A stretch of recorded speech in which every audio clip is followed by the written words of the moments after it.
I mean, the lights, at least I had like it makes, like, it could just be an unexplained natural phenomena, like I said, or something that at least has like a logical coherence to it, and like in the natural world. But this one, I don't know what it is. I don't know.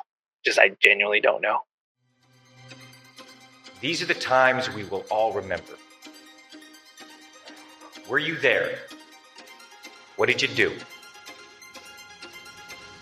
So what do you say? We need to clean this place up? Thy kingdom come. Think celestial, making the celestial kingdom your eternal goal. Listen to me now. Listen to me now. And he is not permitted to evaluate innuendo, half-truths, and lies. Go to some weak-sauce, liberal, Democrat, baby-butchering church, but do not come back to this one ever again until you repent. Doubt is a tool of the devil designed to weaken us. Repent!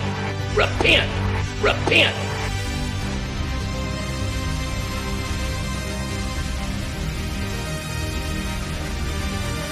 You are listening to The New Heretics.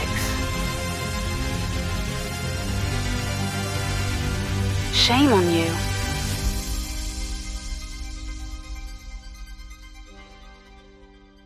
So I asked you if you were ready, and I was like at my computer, and I just needed to throw on a sweatshirt real quick or something. I just had like a little muscle shirt on or whatever, so I was just gonna throw a little shirt on. You're good. And I had a shirt that I thought was on my chair, ready to go for the pod, and it wasn't there. And so I was like, "Oh, I must have left it upstairs or something." I spent like 5 or 10 minutes just now looking for it, and it just vanished, gone. I have no idea where it is. I looked all over the house, so I just threw this other shirt on. But yeah, I'm left with my only assumption is now that a ghost took it. It's ghosts or something, yeah, or my dog. Maybe it might be in the yard, like in a puddle of mud at the moment, because I have no idea. I was so frustrated because I specifically brought it and put it on the chair to put on for the pod, and now it's magically walked off. Yeah, it's always sorry about that. It do be like that, but it's all good. It's no clue. It's gonna show up one of these days. Do you have any plans for Halloween? Just giving candy to trick-or-treaters. Yeah, sweet. Yeah. Oh man, I've never done that before. You've never given out candy? No, because I've only had maybe 2 Halloweens now since I stopped being a witness. So it's kind of a thing that I just have never thought of doing. You should give out some candy. It's pretty fun.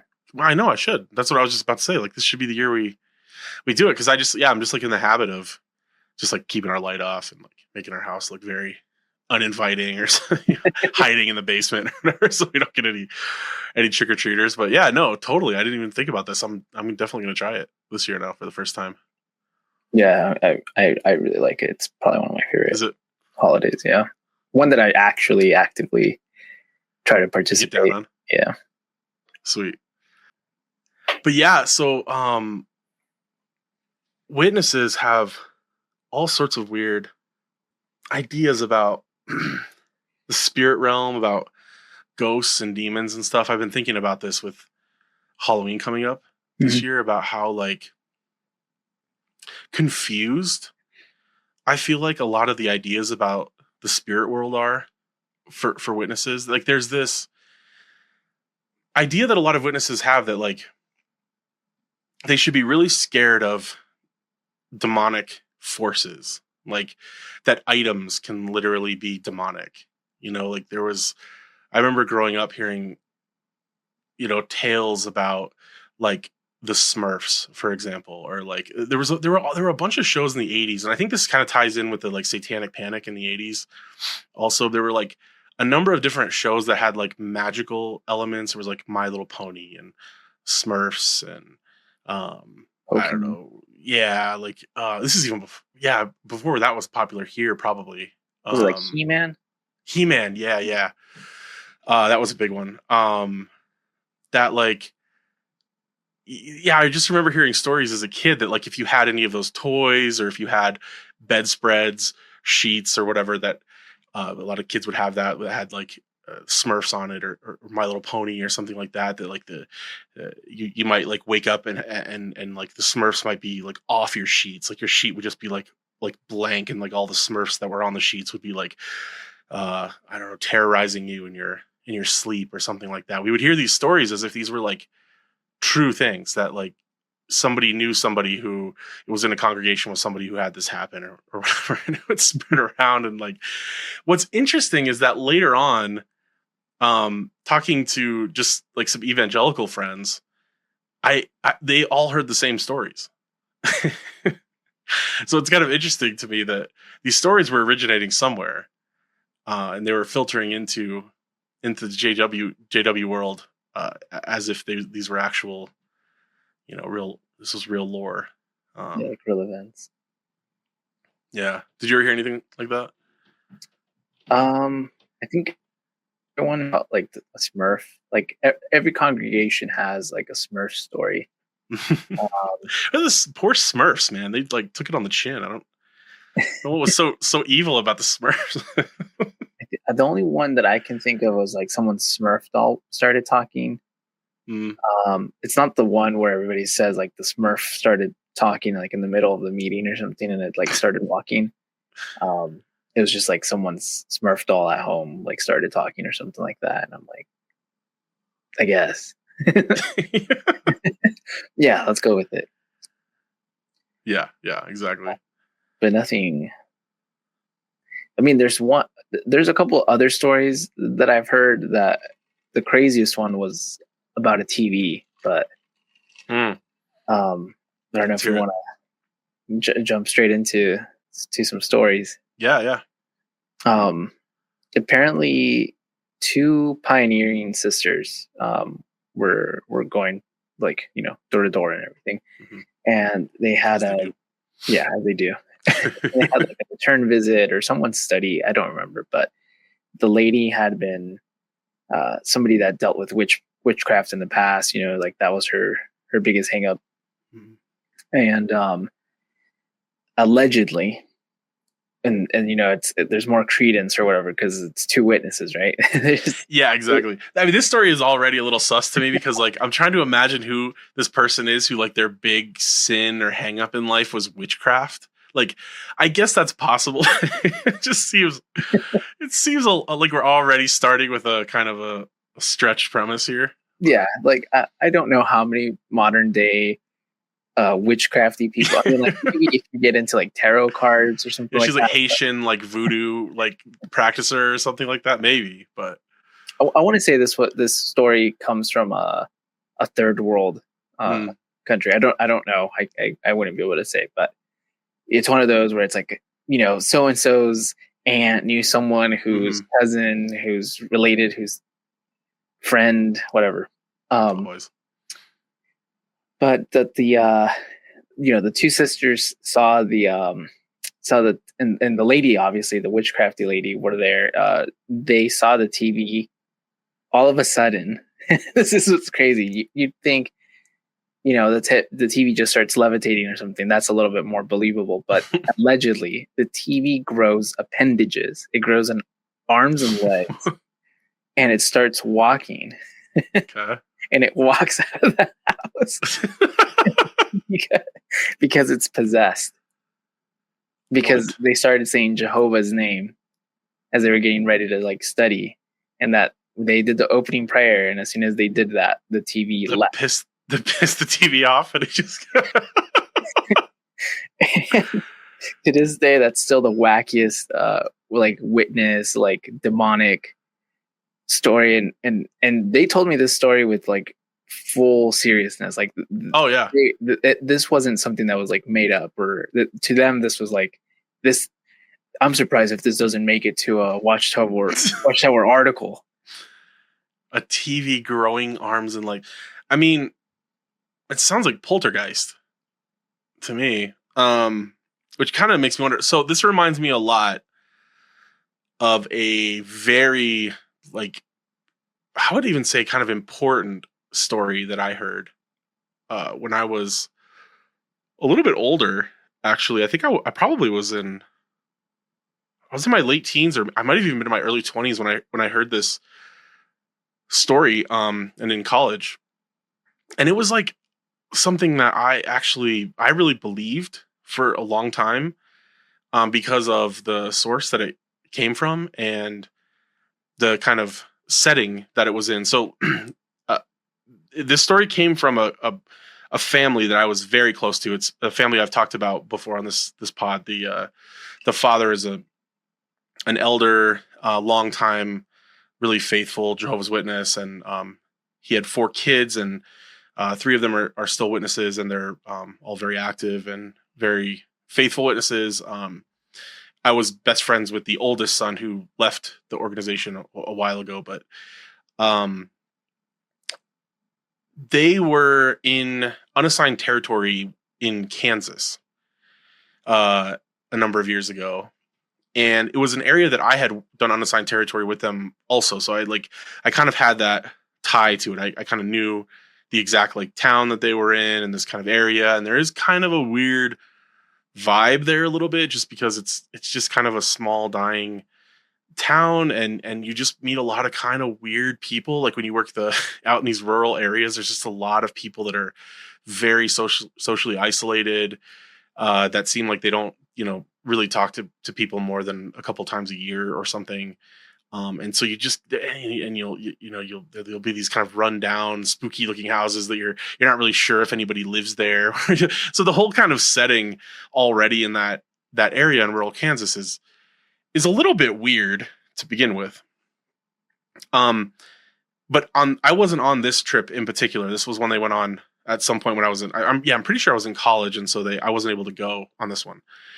And they told me this story when they came back, and it was like all of them. They were all staying together in this hotel room, and they had, so I guess like 2 beds that 2 each of them were sleeping in. It was like dad and son, and then the sisters were in the other bed, and there was like a cot for one of the other kids or something like that. And the air conditioner was apparently possessed in this hotel. Okay. No arms and legs, I'm assuming. What's that? No arms and legs? No arms and legs. It didn't literally speak to them. But the story, as I remember it, as it was told to me, and I heard it numerous times over the years, so I have a pretty vivid memory of the way that they would tell this story, was that it was blasting cold air, like max cold air, whatever. And as they went to bed, it was like super loud, and it got cold in the room. And so they were trying to turn it down and just go to bed. And they were supposed to get up early the next morning to work in service, right, to go preaching. And it just wouldn't respond to anything that they were trying. And so they were jacking with it and everything. And at some point, I can't remember the exact order of events now, but at some point, somebody did something to it. Like I think one of them made a joke like, oh, well, maybe if we try clapping, it'll turn off or something like that. Like it's one of those like clap on, clap off lights or something like that. And he clapped and it turned off. And they were like, wait, what? And then he clapped again and it like turned on or something. And that started this whole process of them getting to the point, according to them, that they were literally telling it, go up 3 degrees. And they would just see the little dial on the thing, like go up 3 degrees. Like it was like a digital display. Or in fact, to the point that at some point, one of the guys, the youngest son, claimed that he got to a point where he was able to like make like finger signals under the sheets of his bed that indicated whether or not it should like go up or down in temperature, and it would go up or down based on how he like pulsed his fingers on the bed sheet or something like that. so this apparently went on like so they had this whole elaborate story. I mean, this story would take them like 30 minutes or 45 minutes to tell the whole story. There was like all these details to it about all the different things that they did with it and stuff, and how it would respond to all these different commands and things. And then into the next morning when they're trying to get up early or whatever, and they haven't slept all night, it's like blaring again in the morning, just like full cranked up or whatever. And it just so happened that apparently there was an air conditioning mechanic that was at the hotel, supposedly.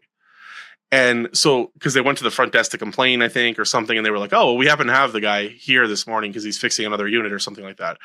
And so they went to get the guy, and they were like, so yeah, our air conditioner, it's just like full blast. I don't think they told him the full like story. I don't think they wanted to get into it, but they were like, yeah, this thing has just been like cranked out, like we can't turn it down. It's been super weird all night.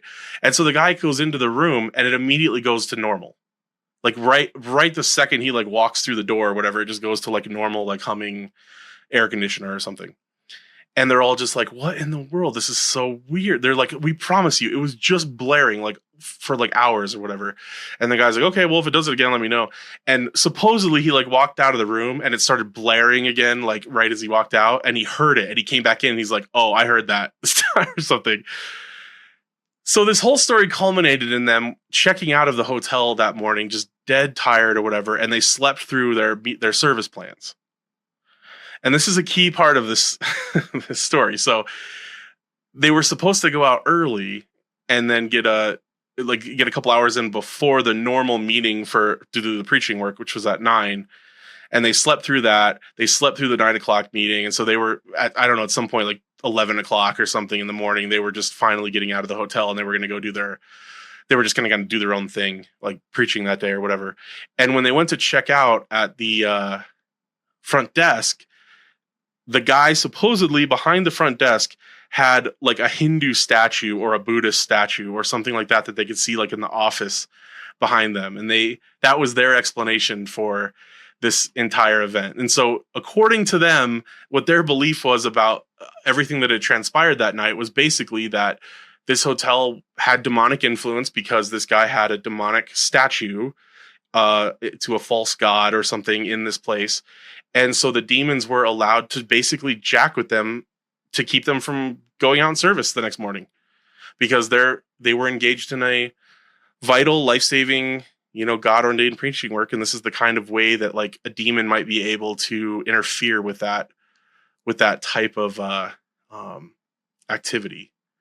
So that's the most wild and kind of personal and like directly related story that I remember hearing, but that was one that I believed. I mean, just because of who it was coming from and the amount of detail and the fact that there were like 5 of them in this room or whatever, and they all were, had this kind of shared story.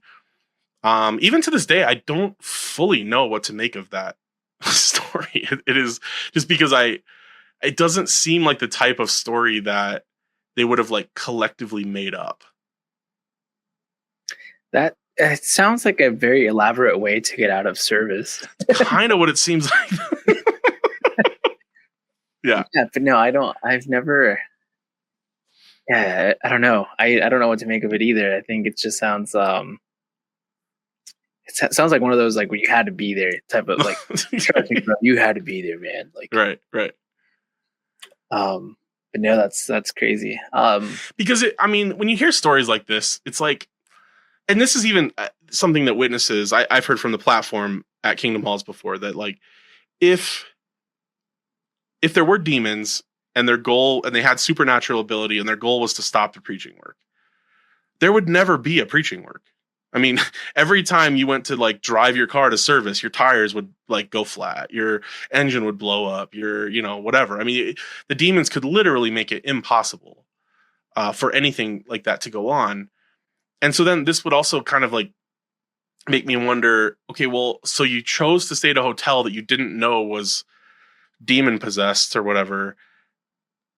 The angels weren't able to keep this demon from messing with you all night in this hotel when you're out there doing this work. It's just there. It starts to raise a lot of questions, even if I'm just willing to grant and be good faith about the kind of speculative aspect of this. I don't really see a logic to what their understanding is of how the spirit realm works, or like what kind of power they think that demons have, because they also don't really believe that demons can like possess people. Not exactly. They think that you can kind of open your mind to demons or spirit forces, and that those things can have some kind of influence over you, but that's never really fully articulated or explained in any kind of detail. And it's not really ever explained like kind of what that influence might look like. Does that take away your free will? That also raises a number of other questions. There's like just a bunch of weird kind of theological questions that come up here. So it's like they kind of it's almost like the theology just sort of allows for people to just stay kind of scared of like the paranormal and the supernatural without ever really having the organization define it and say like, oh, this is how demons work. This is how you get rid of them. Although there is like the kind of witness lore about using the name Jehovah. That supposedly, you mentioned that a second ago, like that supposedly just like Jehovah, the name Jehovah has like a magical like warding ability or something, that if you just like are having some kind of demonic experience and you say Jehovah, like they'll go away. They can't stand hearing the word or something, which I always thought was kind of silly. It's like, and I think the Watchtower actually did clarify at some point later on that like, no, it's not like a magic charm or something, but it's like a Mormon's magic underwear. Yeah. Witnesses.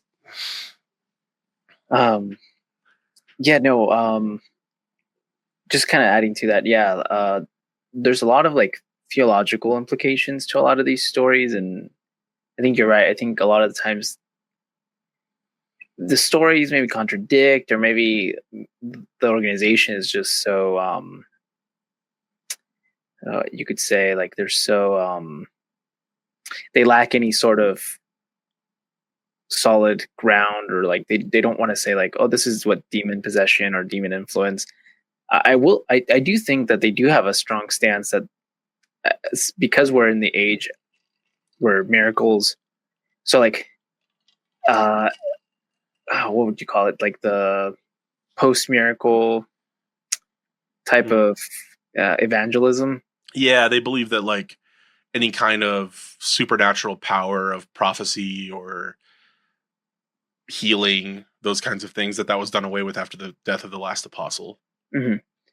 And so so like I would think that they would kind of lump demonic influence in that same camp, because like, you know, they say like angels help us in the preaching work, but you know, the Watchtower wouldn't go out of their way to say like an angel stopped the bullet from hitting you or something. Like I don't think they hold that position. Not exactly, although they kind of have waffled on that a little bit more recently. There was a broadcast or something a couple of years ago where they gave some examples of people in the preaching work who had these kind of coincidental, very beneficial things happen to them while they were in the preaching work, and they were sort of like, can we say that these were angels helping them? No, not really, but sure seems like something weird happened. You know, they kind of pulled that number. Yeah, I guess you could just easily pull the demon card, right? Like you were saying earlier. Well, then like that begs the question, or maybe not begs the question, but that raises the concern that like demons, you know, could easily have the same amount of influence.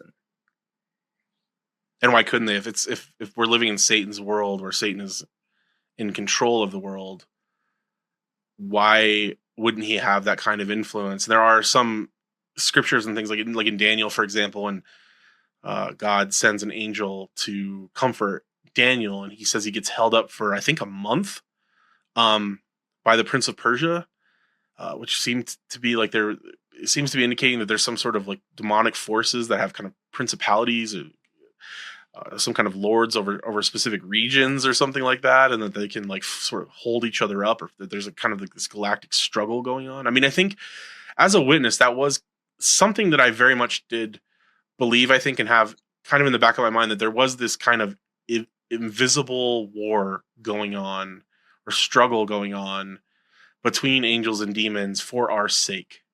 Like that that the angels were having to be actively involved in helping us find people in the preaching work, but also kind of holding back the forces of evil from like preventing us from doing our ministry. I think that was like a pretty solid like belief that I held.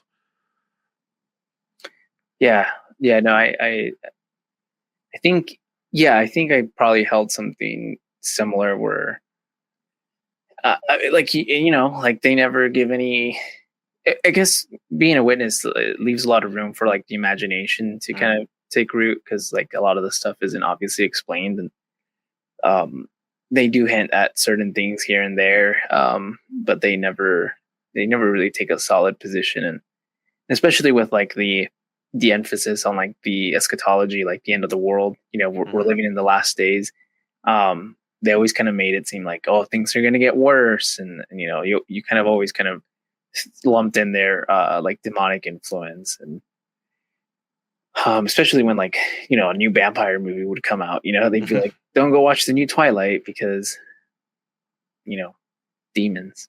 Yeah. Which is so weird. So like they have this idea that we're living in a world where like the demons can't materialize bodies, angels and demons can't do that kind of thing anymore. They taught that. They taught that they can't have this kind of direct influence over us. They taught that like, well, there was all this demonic activity around the time that Jesus came to earth because Jesus came to earth. It was like this like ramp up in demons like possessing people and things like that as a way of like interfering with Jesus' ministry or something. I don't think that's ever even really fully explained.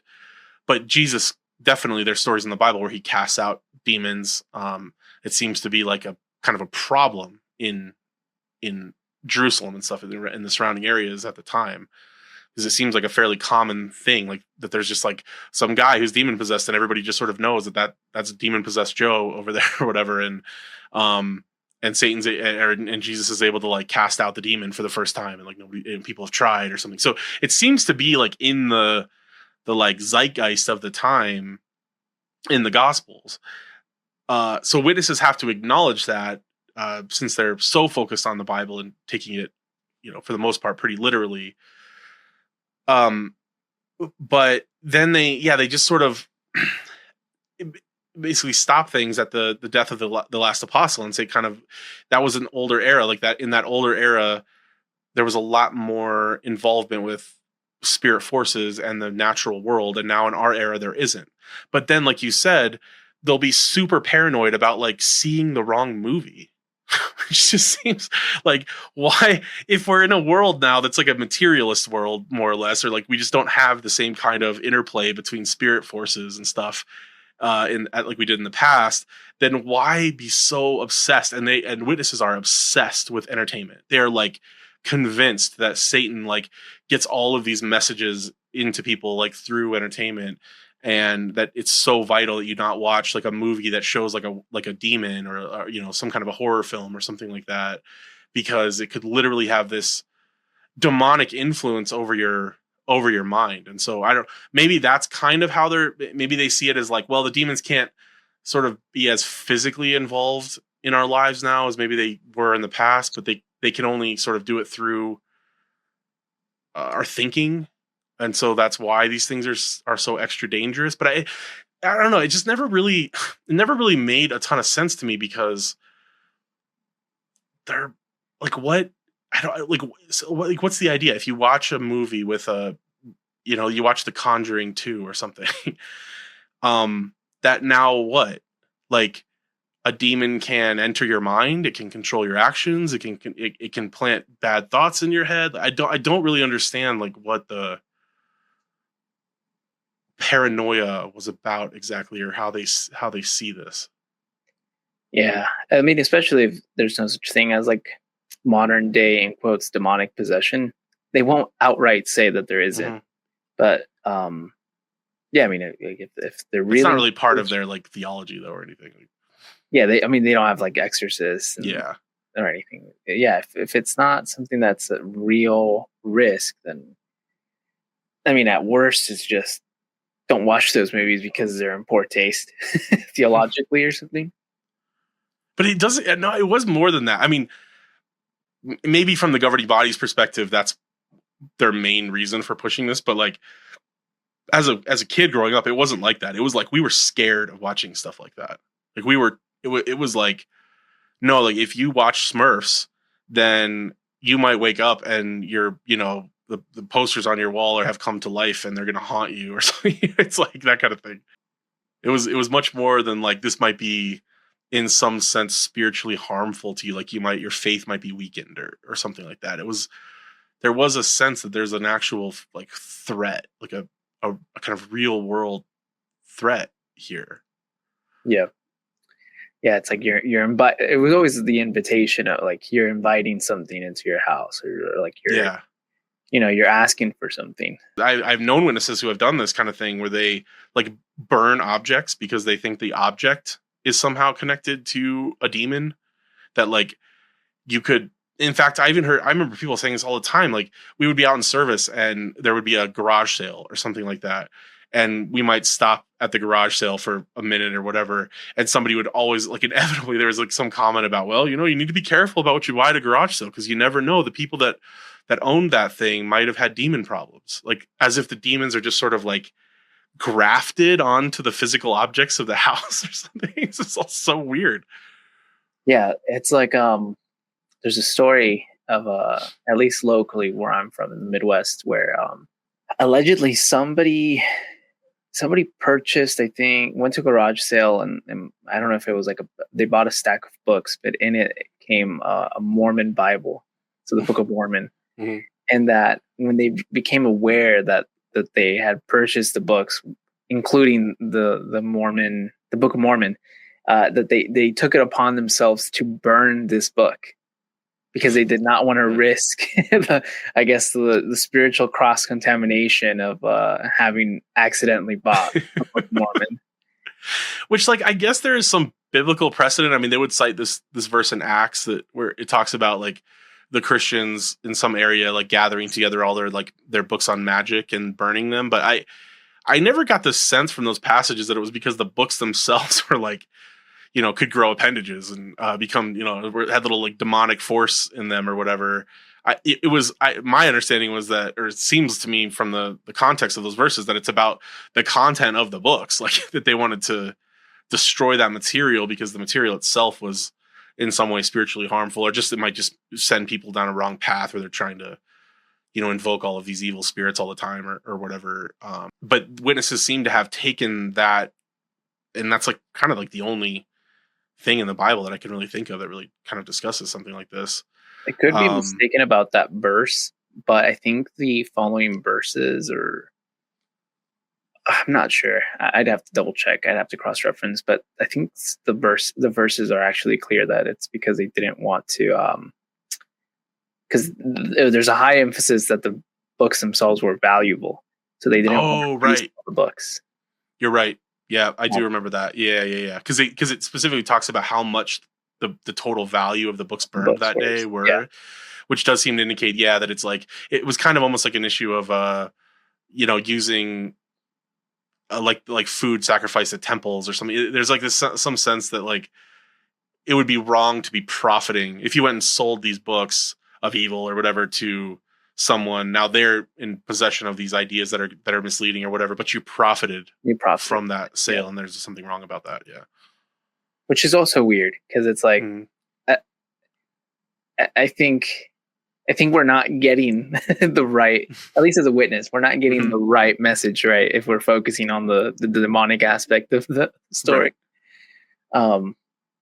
But like I said, I don't know. I could be wrong about that anecdote. No, I'm curious. Do you have any personal, like direct firsthand stories of like anything weird, either as your time as a witness or now in your adult life? Any like paranormal stories? No, I don't. They've all been secondhand, really. I can't think of anything that I've ever had that has even remotely resembled something like a encounter with like a spirit force, whether good or bad, that I can think of.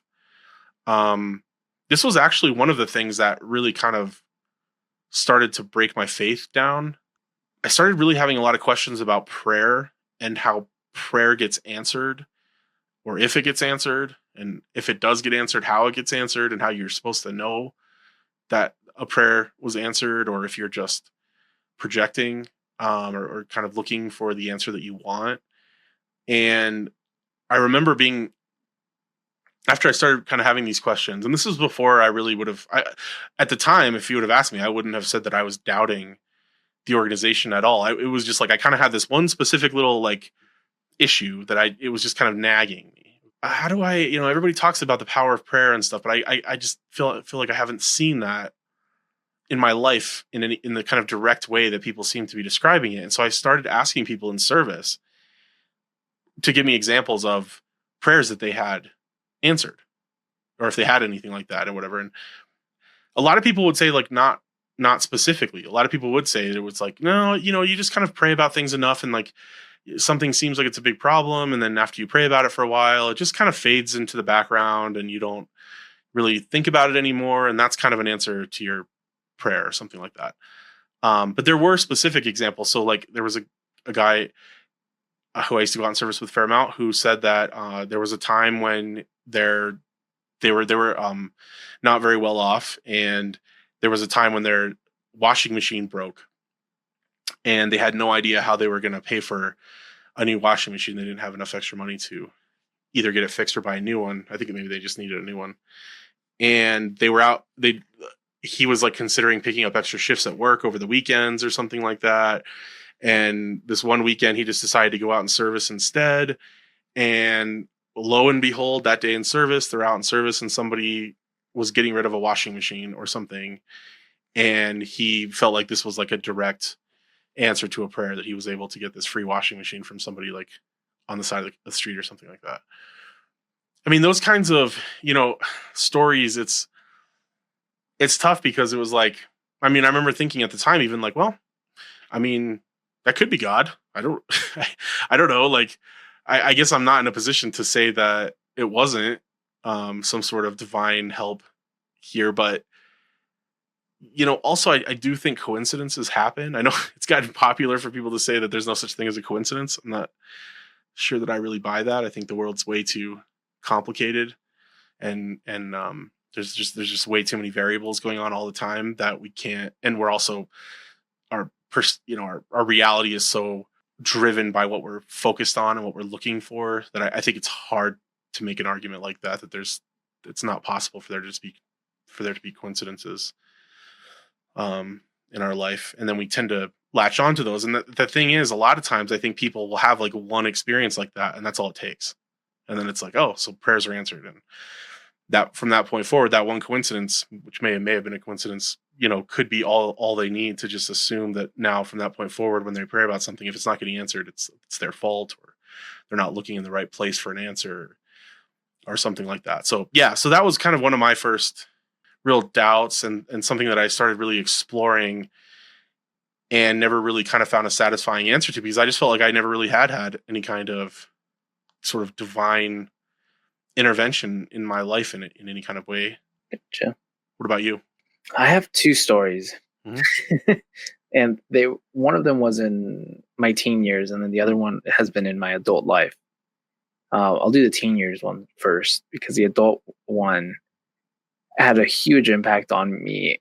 Not in the sense, not in like in, I guess it just really, it didn't make me believe or have more credence in like the supernatural, but it gave me more sympathy for when people have those type of experiences. And then it's like, well, yeah, I mean, like, you can't discount my experience, because that's what I experienced, but like what you make of it, like, yeah, I don't think it's explainable under any framework.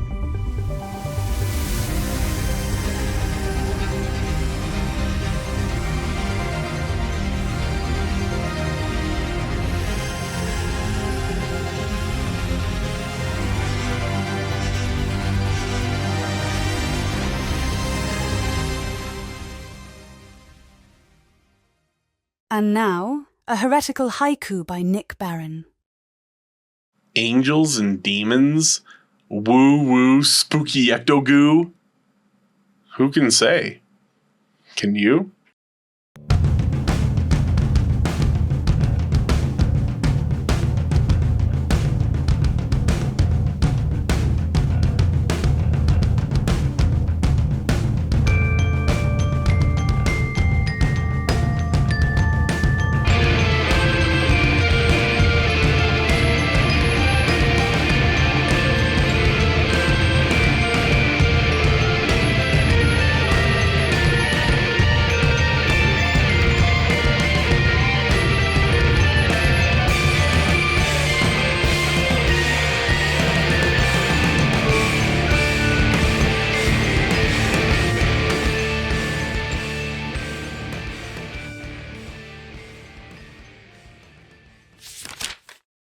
the first one is just an experience that I had. I was about 16 or 17 years old.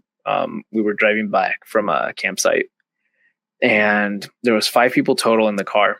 It was around 2 a.m. at night, and we were driving. Now, I want to mention there's no clouds, and it's a full moon,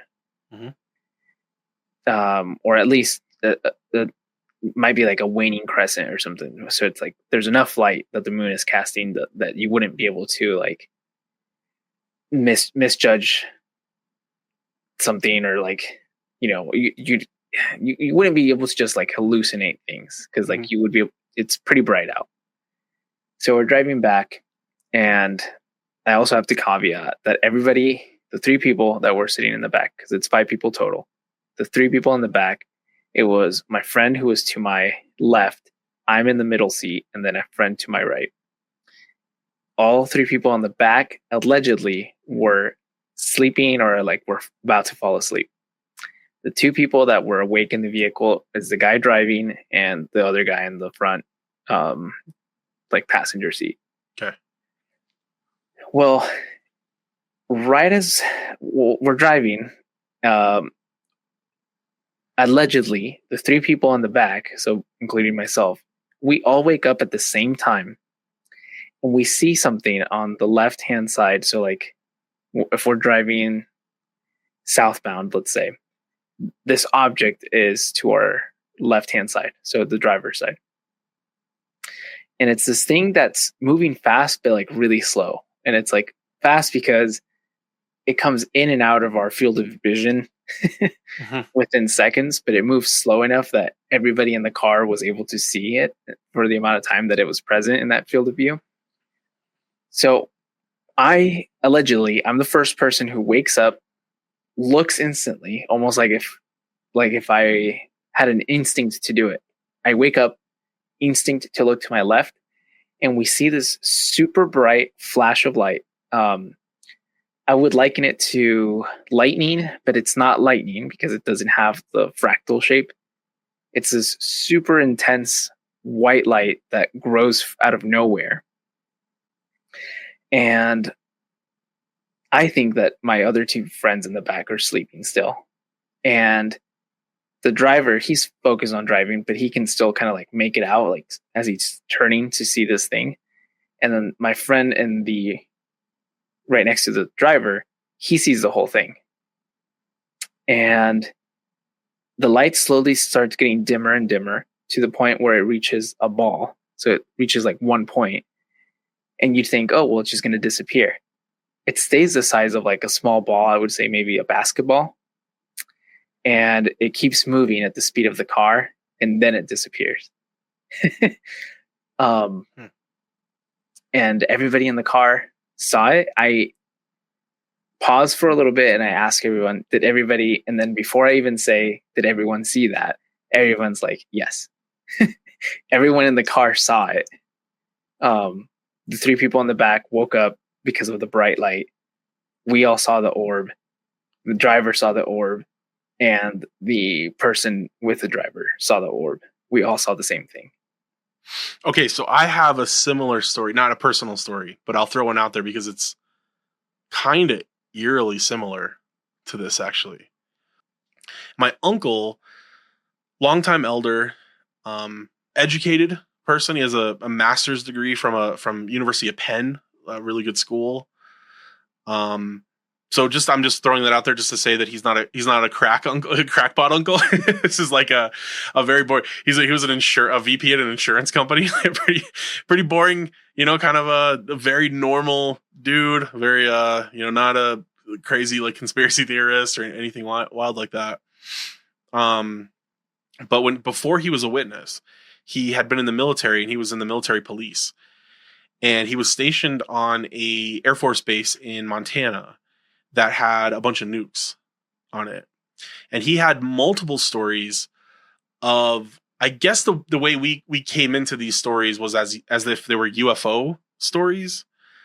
His take on a couple of these events, though, was that they were demons. He really felt like the demons use different kinds of displays or whatever to sort of throw people off, to make them think that there's like alien life, or to get them down those kinds of rabbit holes, just as a way of like distracting them from the truth or something like that. But one of his stories, he had two that I can remember well, but one of them was when he was out on patrol one night. They got some call that there was some kind of a weird light or something in the sky, and they went to check it out. And way out in the distance, kind of over a butte out in Montana, they have those like rounded kind of hills. It was a real flat part of Montana. So you have these like flat plains, and then there's a kind of rounded hills that they call buttes.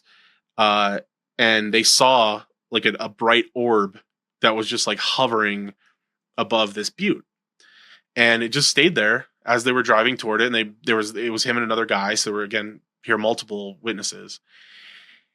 And so they called in something back to the office, and they were like, yeah, there's some weird thing in the sky. Like, we need to check this out. And so they scrambled some fighters and sent them into the area, because this was like there's nukes on this base. So it's like a pretty highly protected, area. And as they started hearing the rumble of the jets like coming in the distance, they could tell that they were getting closer. This orb apparently just shot straight vertical into the air and disappeared out of their vision, like into the I don't know, into space or something. He had another story where they actually supposedly had a landing on one of the concrete pads of one of the nuclear silos, but that one is a little bit different, so it's not directly related to what the story you just told. But yeah, so again, kind of a bright orb out in the distance, kind of a flat plane, and then it seemed to experience like or to have some kind of ability to do something that like a man-made object probably shouldn't be able to do. So I don't know. Yeah, no, that's interesting. It's always an orb. I never understood it.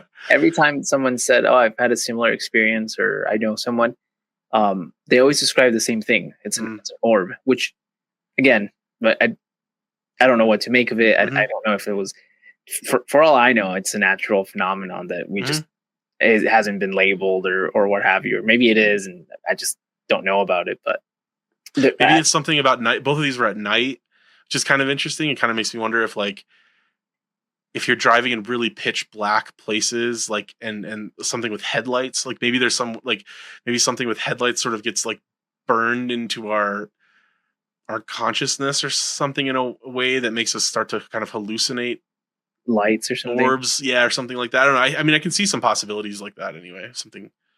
Some kind of a physical explanation for it, but I have three. I lied. I have a follow up to the light. I have a follow up to the light, because this one also was in my more recent adult life. I must have been like 22, so in college, maybe like 24. But it was at night as well. This one was not, again, it's not like fully pitch black, but the difference with this one is that it was raining. It wasn't thunderstorming, and there's no lightning, but it was raining, or at least like misty enough that there was like a haze, almost like that drizzle that almost looks like fog. So I took my dog out because he needed to go to the bathroom. Again, it's like good setting for a spooky story, by the way. Right.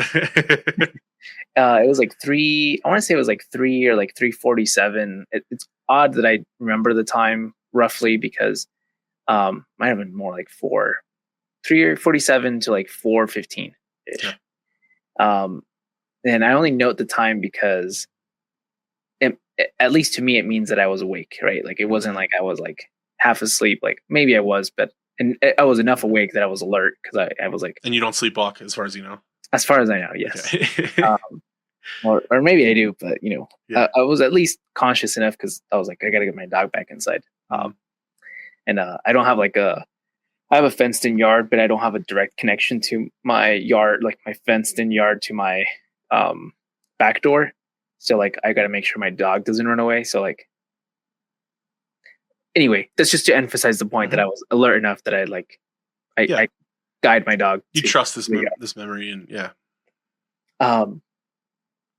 but I saw, okay, because somebody was like, oh, that's Starlink. It wasn't Starlink. I know what Starlink looks like. I've seen the Starlink satellites before. This was a column of perfectly stacked orbs in the distance, and they weren't moving. They were static. But I was like, okay. At first I thought, well, that's probably like street lights. But it wasn't, because there's only 2 street lights, and they're to my let's just say they're to my west side to make it easy. So they're to my right. I was looking southbound from where I was positioned. So not the lights to my west, and there's no lights to my east. And there's only one house to my north. So couldn't have been another source of light or refraction, but it was a stack of lights in the distance. Again, there's no lights southbound, and there's no power lines, because I thought, okay, well, maybe it's power lines, or maybe it's like the way that the light is being reflected on a surface. But it wasn't that, because it was too bright for something. It was too bright for it to have been a reflection. It was emitting its own source of light, at least like how I understand certain light type phenomena to happen. And so I thought that one was pretty recent. I thought that was pretty weird. It wasn't as bright as that orb that I mentioned, but and then did anything did it disappear? Did it like move? Well, I was outside for a while just because I was waiting for my dog. It didn't move. But it was just it was I think it was just getting like further, maybe not further away, or maybe it was losing light, but it got to the point where I just couldn't make them out anymore over the haze.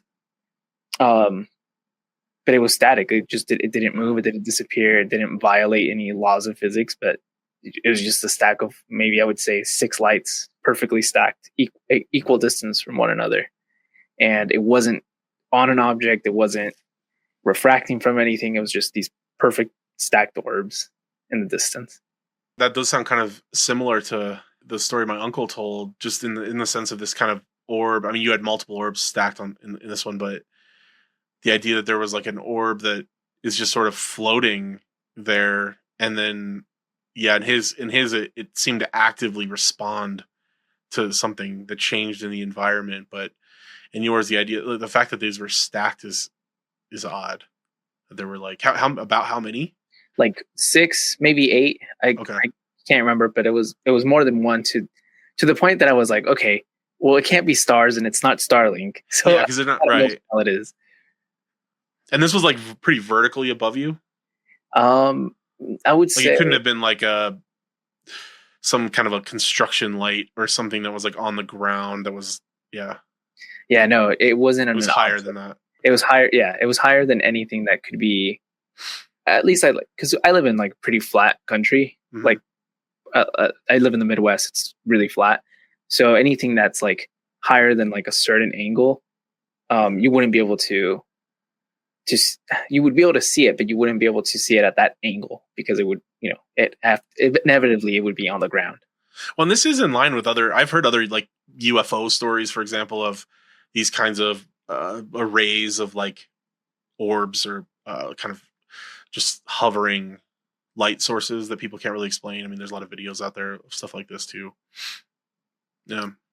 But yeah, I mean, those are the 2 instances of like paranormal, you could say maybe even like UFO, UAP sightings. I don't have a strong take on those. I usually just, I think that when people talk about UFOs or UAPs, I'm just like, it's the Chinese or something. But I don't know what to make of these stories. Yeah, I mean, we've had this stuff coming out of the government too recently, where some of these like quote unquote UFO encounters have been released. And it does seem to be the case that the government is admitting that there is stuff that their pilots have encountered that they don't have an explanation for. There are things that seem to have violated the laws of physics as they understand them or whatever. I think, I don't know where I fall down. I will remain skeptical on a lot of this stuff probably until we have, I don't know, some kind of, it seems to me that it's our perception is so easily manipulated by so many different factors. It can be, and it seems like so many of these happen at night too, which I like almost all of them. That there seems to be something weird there too, to me, that something that's a little sus, that like, why don't we ever see weird stuff in the daylight? Why don't we see like some very obvious weird thing in the day? It's always in the dark when it's like, you can't really make out what you're looking at. And it's always like kind of, it's always some sort of light, right? It's like, oh, well, it's just, it's pitch, it's this real dark setting. And then you see this weird light that shouldn't be there or something. And but you can't really make it out other than the light. And I don't know, to me, it makes me wonder if there's maybe some sort of, crossed wire that we have in our brain that we evolved that just sort of makes us hallucinate these kinds of things under certain settings, certain scenarios. I can't rule out the fact that it's not possible that there are UFOs. I can't rule out the possibility that it's not demons either, I guess, but I don't know how you would rule something like that out exactly.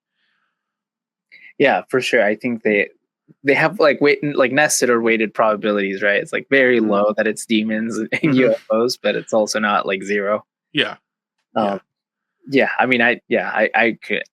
For the longest time, I thought that at least the first story, I think the most likely, but the most boring explanation is that it was like a meteorite. Mm-hmm. Just based on like the flash of light or something. That explanation doesn't account for one thing, and that's why it was an orb and why it stayed moving at the same speed as the car, respectively, or maybe slightly faster, and then why it disappeared. Unless it's some kind of optical illusion, maybe, where it's like a Mona Lisa effect that as it looks like it was moving with you, but it was really just because of the distance from you, or something about the angle, or something about, I don't know. I don't know enough about the physics of light really to have any kind of educated idea about what this might be, but it does seem like there's something possible. Yeah, possible explanation in the non-supernatural. Yeah. It's definitely within the realm of like unexplained, naturally occurring phenomena or something like that, where it's like, it's not a glitch in the matrix, but it's one of those things where it's like, given a certain set of conditions, maybe some of these things naturally arise, but there's usually not a lot of people around to watch them or observe these phenomena. But yeah, I mean, I would like to put my money that these two stories have naturally occurring like explanations for both of them or something. I think, to me, the more interesting question is, why are humans so... Why it seems to be the case that we are fascinated by these sorts of stories, and that we all sort of have something in us that kind of makes us, just have this sense that maybe there is something else out there, that there's something kind of behind the curtain. Maybe I shouldn't say we all have that. I don't. Maybe not everyone does, but enough people do. It seems to be more common than not, I guess I would say, that people will find these stories plausible. I think it's the more rare position for somebody to just be like an extreme skeptic about a lot of this kind of stuff and have this kind of like very scientific approach to it. I think the more kind of normie perspective on a lot of these stories, I think, is to just be kind of fascinated by it and be like, oh, maybe it was this and maybe it was that. And we start trying to come up with all these ideas. Because I think there is just, I don't know, I feel like I have some kind of at least personally, like a wonderment about, is there some other realm? Is there some other dimension we don't know about? Are there aliens? It just seems like maybe there's more to the story than what we see. I don't know. Yeah, no, I feel you. I'm the type of like, I want to believe, right? Where it's like, oh yeah, I wish it was aliens or something. But I don't know. I never simultaneously, I'm of the type to be like, it's a bunch of bogus, and I should not trust my senses and yada yada. But yeah, because that's one of the things I think about when I think about like, would demons do this kind of stuff? Like, okay, so let's imagine you're a demon, and your goal is ostensibly to throw people off the scent of God, right? Whatever. You're trying to, I guess your goal is to try to keep people from knowing God or serving God, right? If that's the case, is it going to be helpful to you to make people have supernatural experiences? No. I can't really square that. Like, I don't, to me, it makes way more sense that they would want to make the world seem like it's completely material. I would always tell witnesses that you want proof God exists, play the Ouija board, or like summon a demon, like try. Do it. Try, yeah. Because I was like, if you do it and you're successful, well, one, it proves the contrary, right? You can always burn the Ouija board apparently and say the name Jehovah. So, so yeah, that was always a thing that we threw around. But obviously, like nobody was gonna bet. No, but I think I even had that thought. I think I thought the same thing as a witness. I don't remember ever suggesting it out loud to anybody, but I feel like I did have a thought. Maybe even more. Maybe it was more toward the end, but that like, yeah, a way to confirm my faith would be to just try to have a demonic encounter. I think there was a Watchtower article.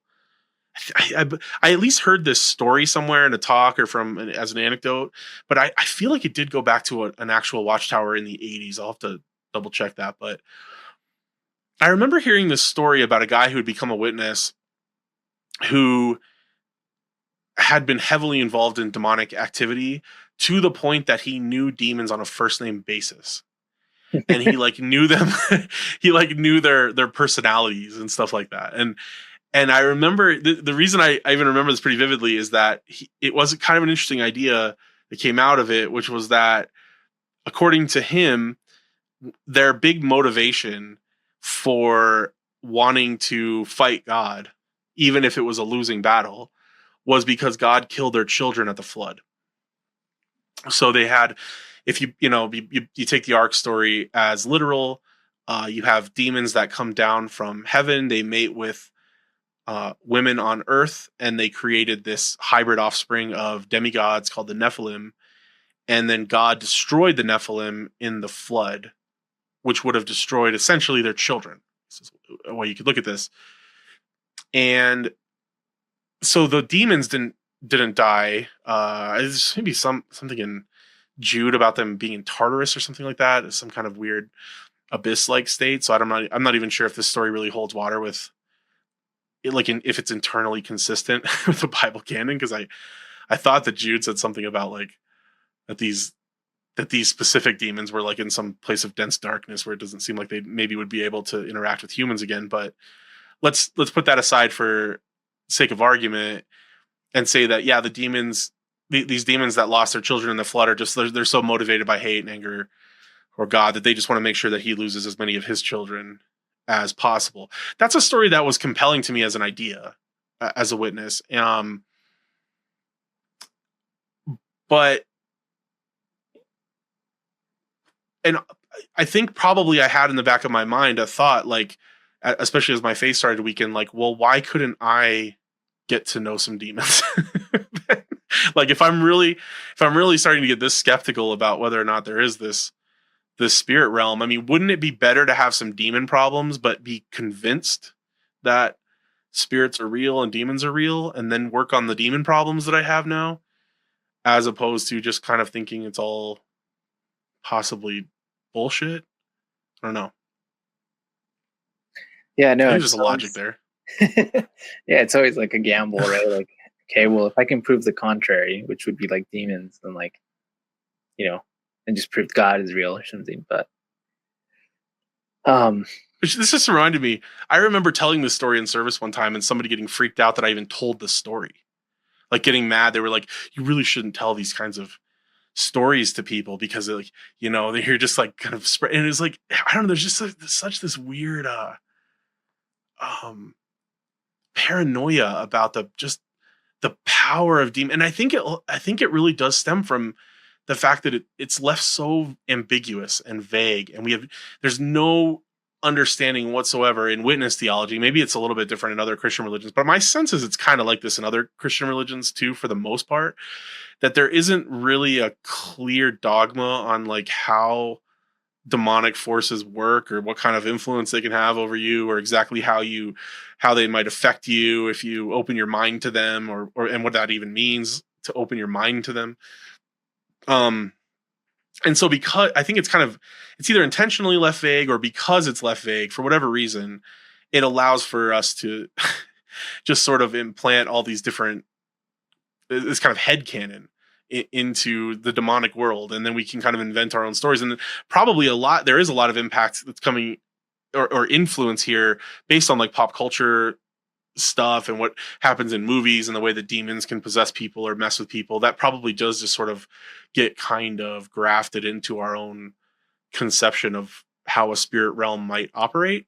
And then if you're already kind of paranoid about this stuff and you're trying to like stay clear of it, that might spur your imagination for why you should be scared of it. Yeah. I was going to mention, I still do have another scary story. This one's a bit more spooky. Okay. And then this one's more recent. I think it happened, I want to say last year. So it's like, sweet. It's really recent. But this one I really don't know what to make of.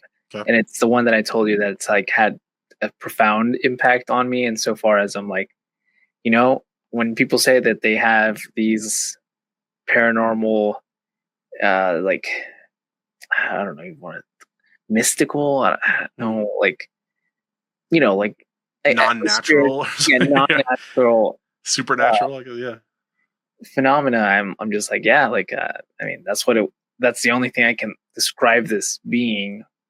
But as a skeptical person, obviously, I'm going to be like, I don't believe it, but like, I don't know what else to call it except, you know, a paranormal encounter. But it was at night again, and I was with my dog. And we walk at nights sometimes during the winter. I want to say this was either in December or as close to December, but not passing quite into January. I just remember it being a particularly cold night. So that's important just because at least where I'm from, the winters are quite cold. You know, it can get to like minus 30 at times. Ugh. So it was cold, but not cold enough that I wouldn't walk my dog. But it was cold enough that other people probably wouldn't be out walking their dogs. But and my neighborhood is not particularly like populated. So like I live in a smallish town, but it's relatively larger than most cities around where I'm located. But there's still pockets of like, you know, non-crowded places. So we were walking at night. It was pretty dark, but not super dark, not dark enough that like, you know, couldn't see where you're walking. Couldn't see where I'm walking. There's other sources of light. And it's not. You have like street lights and stuff in this neighborhood? Yeah. There's still street lights. They're far and few between, but you know, it's enough that it's like not scary. Like, you know, at least as like an adult man or whatever. Until the demons show up. So we're walking, and my dog is a very, very reactive dog. If he sees another dog or if he sees another person, instantly is aware of them. They could be like a mile away, but he's already become aware of their presence and starts barking immediately.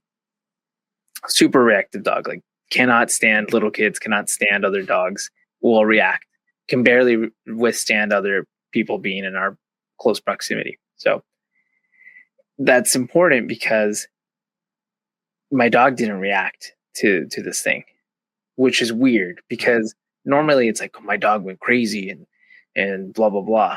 But it's something that I'm assuming my dog did not perceive or was not aware of. But we were walking on one side of the street, and on the other side of the street there's another like sidewalk. We were walking, and I paused because he needs to like pee or something. And right as we're about to go again, I see from the distance someone walking. And, I'm like, whatever, like it's not out of the ordinary for somebody to be walking around the same time that we were. Again, it's cold, but it's not cold that people wouldn't be out and about if they needed to or wanted to. But I see someone walking and I'm just like, oh, whatever. It's like, there's nothing of it.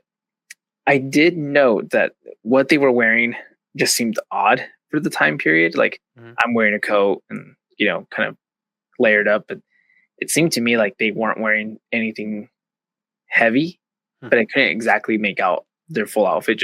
It wasn't something proper for the climate. But they also didn't really look like a person. It was human, but it wasn't like I couldn't make out high res details, and they were just kind of like walking. But kind of like, to be clear, you had not done shrooms this day, right? I had not done shrooms. Okay. I mean, like it's just kind of like when you're out and about and you like see something in the distance, and like maybe your peripheral vision, and you're like, oh yeah, that's a person. Yeah, and you sort of clock it, but you're not really paying attention closely to it or something. Yeah, I mean, I obviously I didn't think it was like a threat or anything. Yeah. So I'm just like, whatever. And I'm waiting for my dog. I look down just for a split second, look at my dog. He's done. And we're about to start going again. I make contact with this thing that's walking again. I wouldn't say eye contact, but I make explicit contact with it. Like it's within my field of vision. I can see it. I can make it out. And it's like walking, and it crosses this tree. So there's a tree between where the sidewalk and where my field of vision is, and that they're going to cross it. And I'm like, all right, come on. My dog doesn't see this person. And there's only one path that this person could go, which would be like, they keep walking forward and they pass the tree, and then I would see them on the other side. Right. Like naturally, logically, that's what you would expect. Somebody only has one way to go.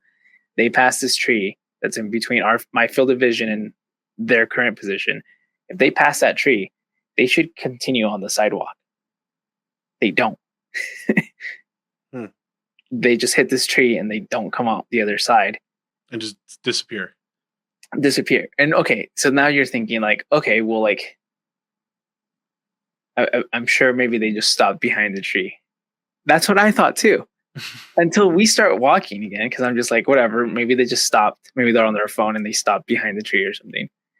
I keep walking and I keep looking. I mean, I think this is interesting, at least, sorry to interrupt, but like that you at least notice that like something abnormal happened. Like the fact that they didn't keep past, like that the walk stopped and that you didn't see them go past the tree seems to be what caught your attention mostly about this, right? Like you're just expecting this thing that's moving in your peripheral to continue moving in the same direction, and when it didn't, it's like, oh, then you start noticing, and now you're like trying to figure out, oh yeah, did they stop, just happen to stop exactly in my line of vision between the tree and them or whatever, right?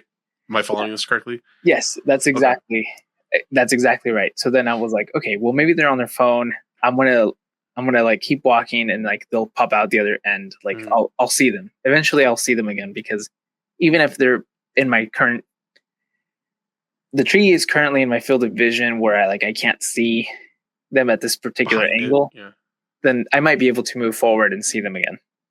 So I do that. So I just keep moving forward, and I'm like, okay, well,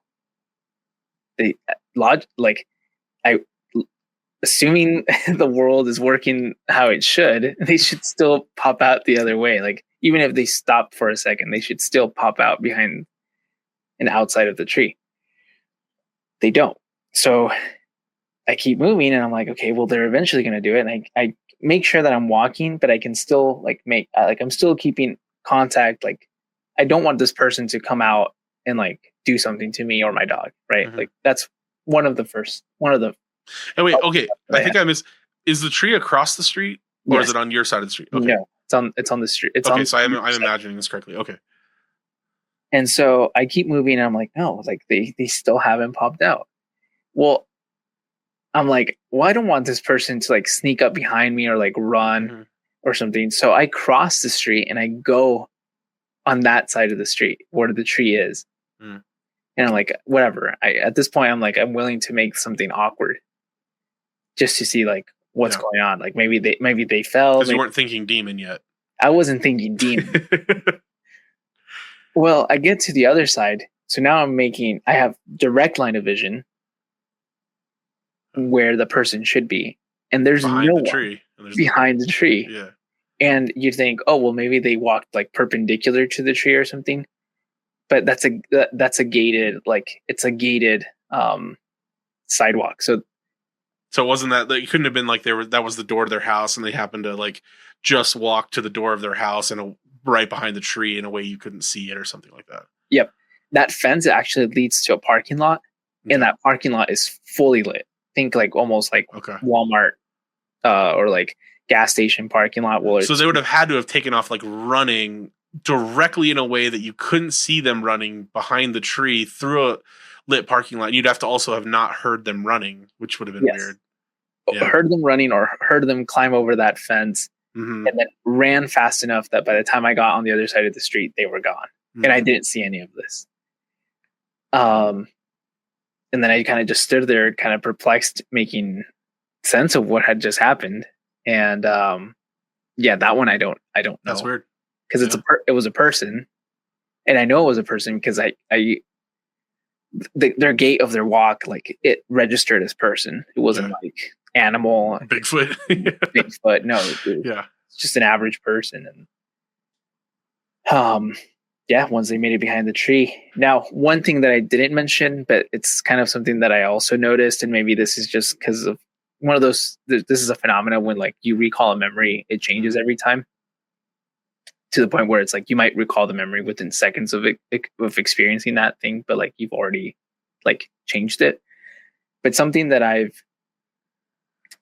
stuck with me every time that I've retold it is that when I first got home and I told my wife the story, she asked me, well, what did they look like? And I remember I told you, I was like, oh, well, like I couldn't make out the clothes. It just seems weird that they weren't wearing something that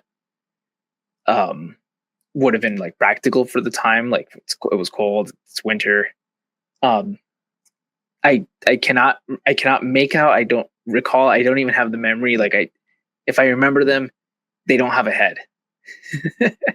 And I don't know if this is. Could it have been a hood or something? That's what I am thinking, that it might have been a hooded person, but my memory doesn't even have like a placeholder for like the top part of their head. Like, so they couldn't have been maybe like hands in pockets, walking with their head down with a hood on, like because life sucks or something.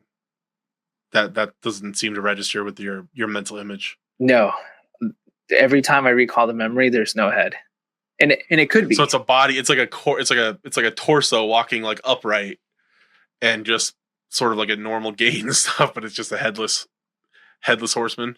Yep, without the horse. Yeah. Without the horse. Fascinating. Yeah, and that one was last year, and that one's really stuck with me because I mean, the lights, at least I had like it makes like it could just be an unexplained natural phenomena, like I said, or something that at least has like a logical coherence to it, and like in the natural world. But this one, I don't know what it is. I don't know. I genuinely don't know.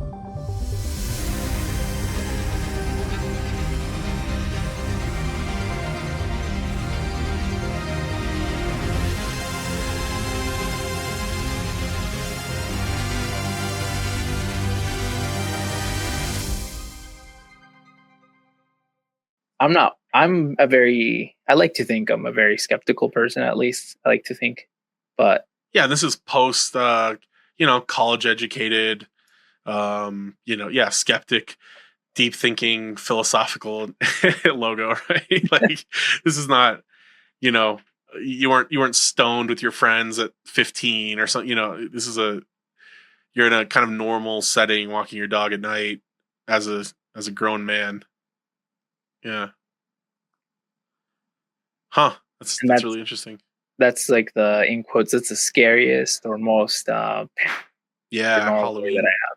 Yeah. Appropriate story. Yeah. Huh.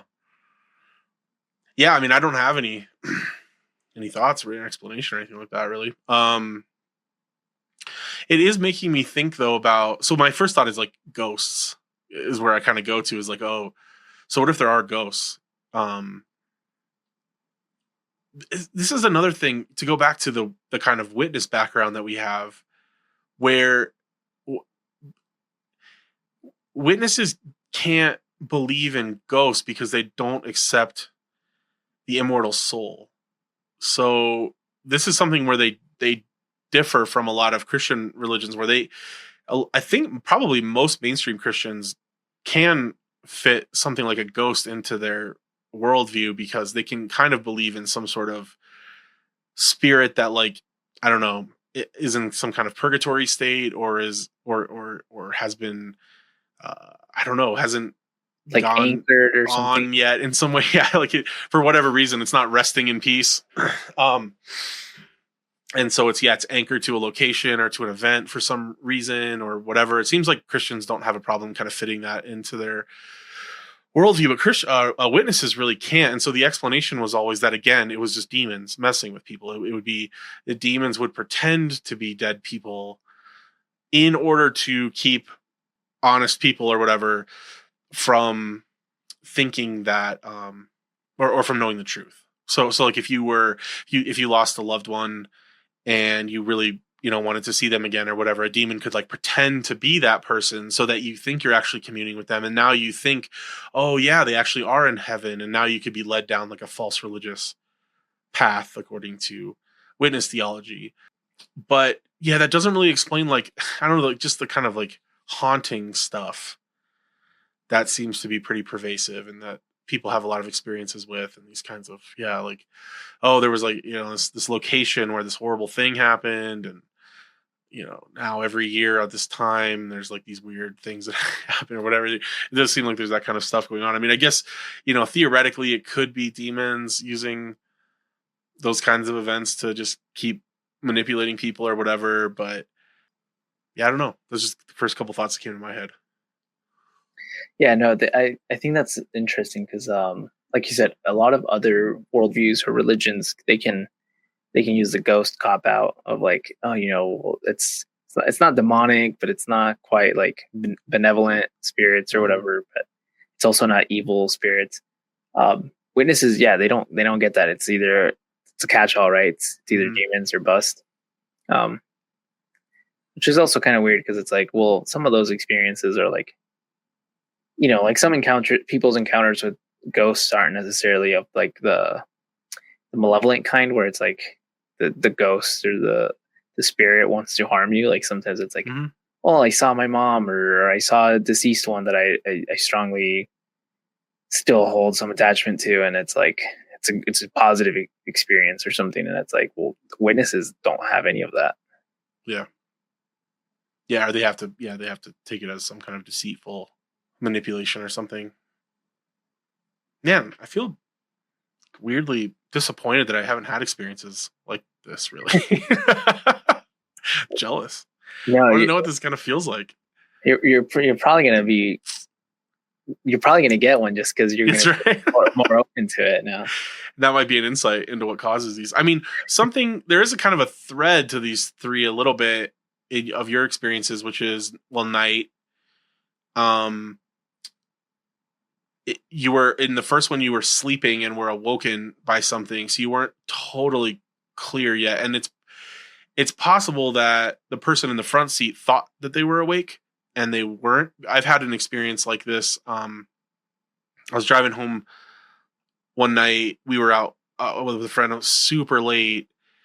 We were driving home at like 3 a.m. and I was in the front seat and he was driving, and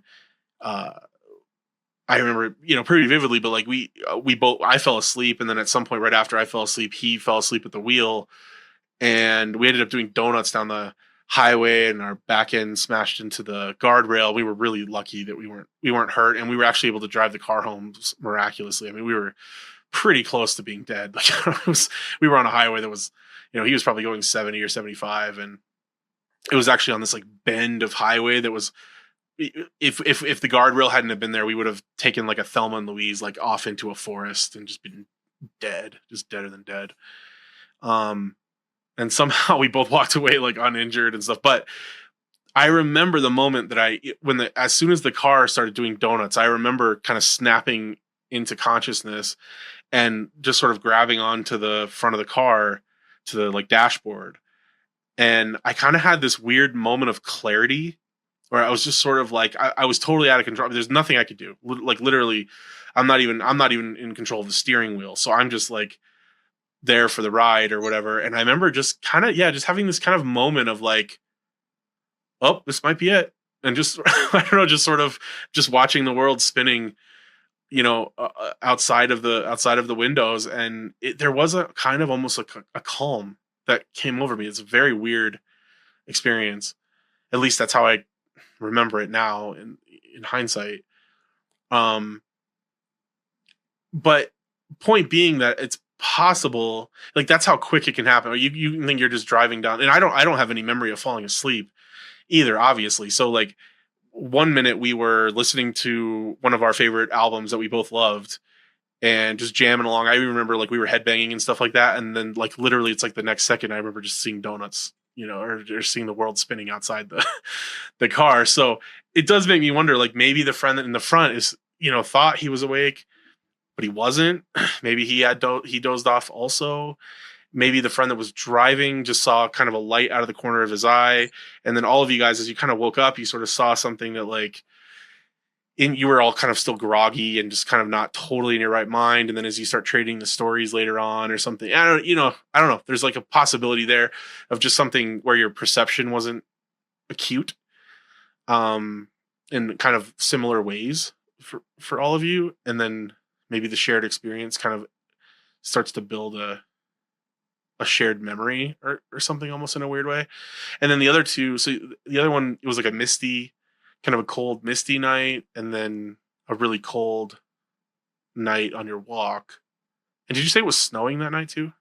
No, it was just, it was just really cold. So yeah, I don't know. It's just like maybe there's something about cold. Maybe there's something about, I don't know, just these kind of night experiences where your senses are kind of getting bombarded with like cold, and like maybe at night where our minds are. I'd be kind of interested to look into the psychology about this, like how your perception changes at night. I wonder if there is some like kind of different mode your brain goes into when you can't rely as much on your eyes. But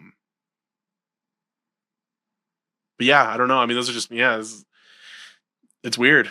It's all, there's definitely a lot of weird stuff that we can't explain that we sure seem to sense and experience. Then it feels very real in the moment. Yeah, I mean, the other two, the light ones, I'm like, whatever, I don't care about those. I would even be willing to say like, they're complete fabrications, like you said, of like, my half awake mind or something. Like the other two, I would be more susceptible to like hallucinations, just because both of them involve me having recently woken up or something. Yeah. Right. So, or even just the, oh yeah, that's right. Cause the other one you had gotten up to at night. So in both cases you were like probably extremely tired, which might, lend some credence to some kind of, and maybe it doesn't even have to be, I mean, there's probably like degrees to hallucination too. I don't think it has to be like an all or nothing, like, oh, I hallucinated this fully. It could be like there was an actual weird light in the distance, but maybe the fractured part, maybe it was one light that you saw as like 5 lights because like your vision just was kind of blurry or something. I don't know. It's hard to say.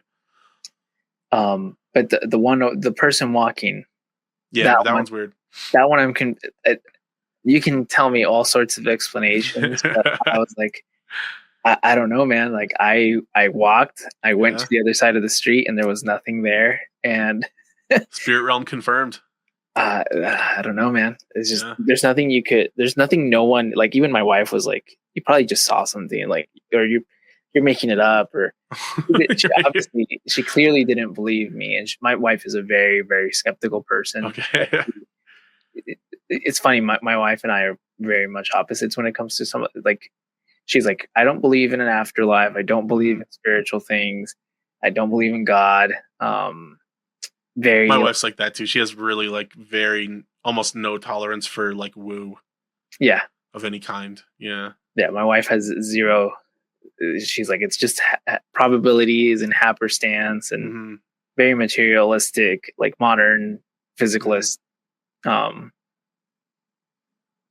worldview. And yeah, I don't know. Like you could never convince me that I did not see a person walking and disappear in the middle of the night. Yeah, my mind doesn't go there. My mind goes to that you saw a person, but that there was something about the perspective that was weird, and that somehow he altered. Like, I mean, something that I've, every once in a while, like I'm walking down the street and maybe I'm walking my dog, and my dog is crazy with people and stuff, and like, so I will often, cross a street or just try to like take a different route around people sometimes, because it's not necessarily because I'm like, I don't want to have an encounter with a stranger or something. It's just, sometimes it's just easier. I'm not in the mood to, have an interaction or something like that. And at late at night, and again with the the issue of like how well could you actually see this person? I mean, I think you think you could see him well enough to tell that they didn't have a head, but like, is it possible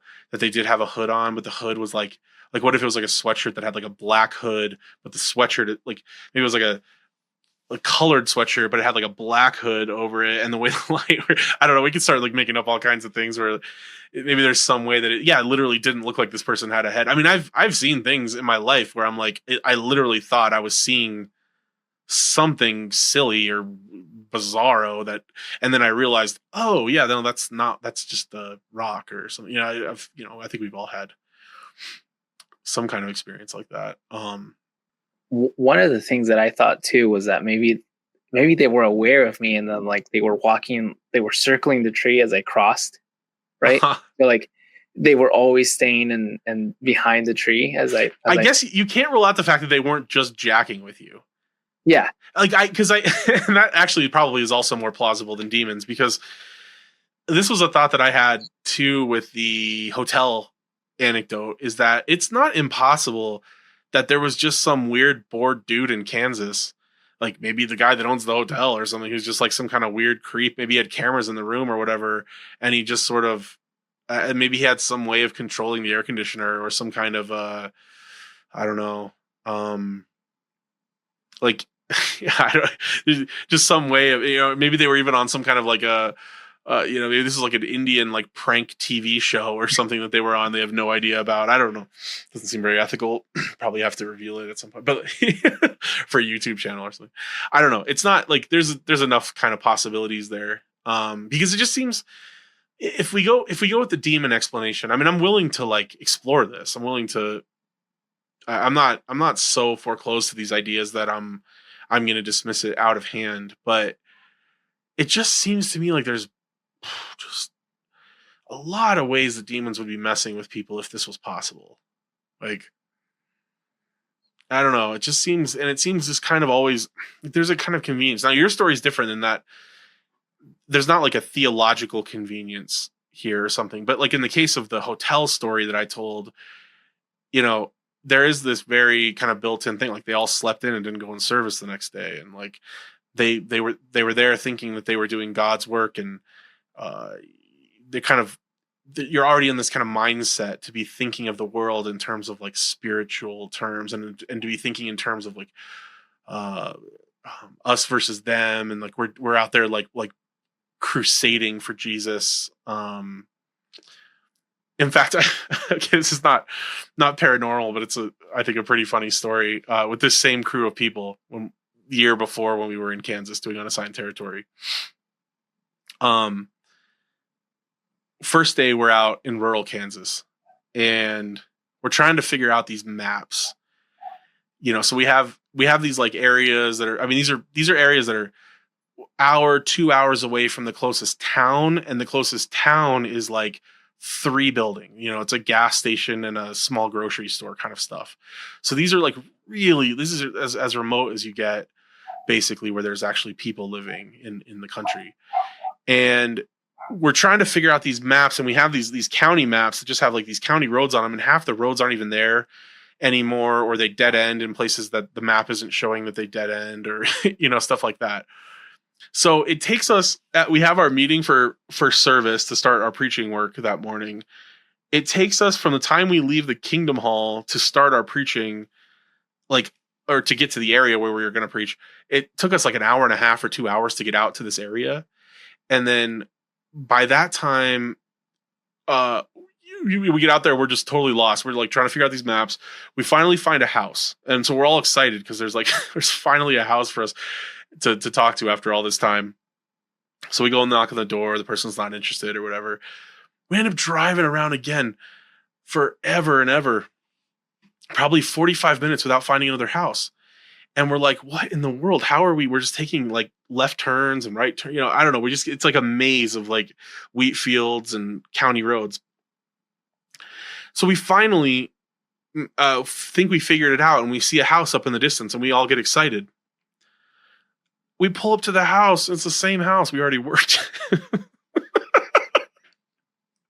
And they didn't realize it until they went up to the door, and the same person came to the door, and then they were like, oh, God. Sorry. We just got totally turned around. Okay. So that's the context of this. About 20 minutes later, we're driving again. Still only have worked the same house twice in about 2.5 hours at this point. So we're not exactly blazing a trail here. And we kind of have a moment of silence in the conversation in the car. And my best friend at the time, he's just like staring out the window, like watching the wheat fields pass by and stuff. And he has this like really somber moment where he goes, you know, doing this work really makes me feel like the Apostle Paul. And we all just like in unison, there was like 2 heartbeats, and then everybody just started screaming, laughing, like almost in unison. So we're driving around in an air-conditioned vehicle. We worked 2 houses. We worked 1 house twice in like 2.5 hours.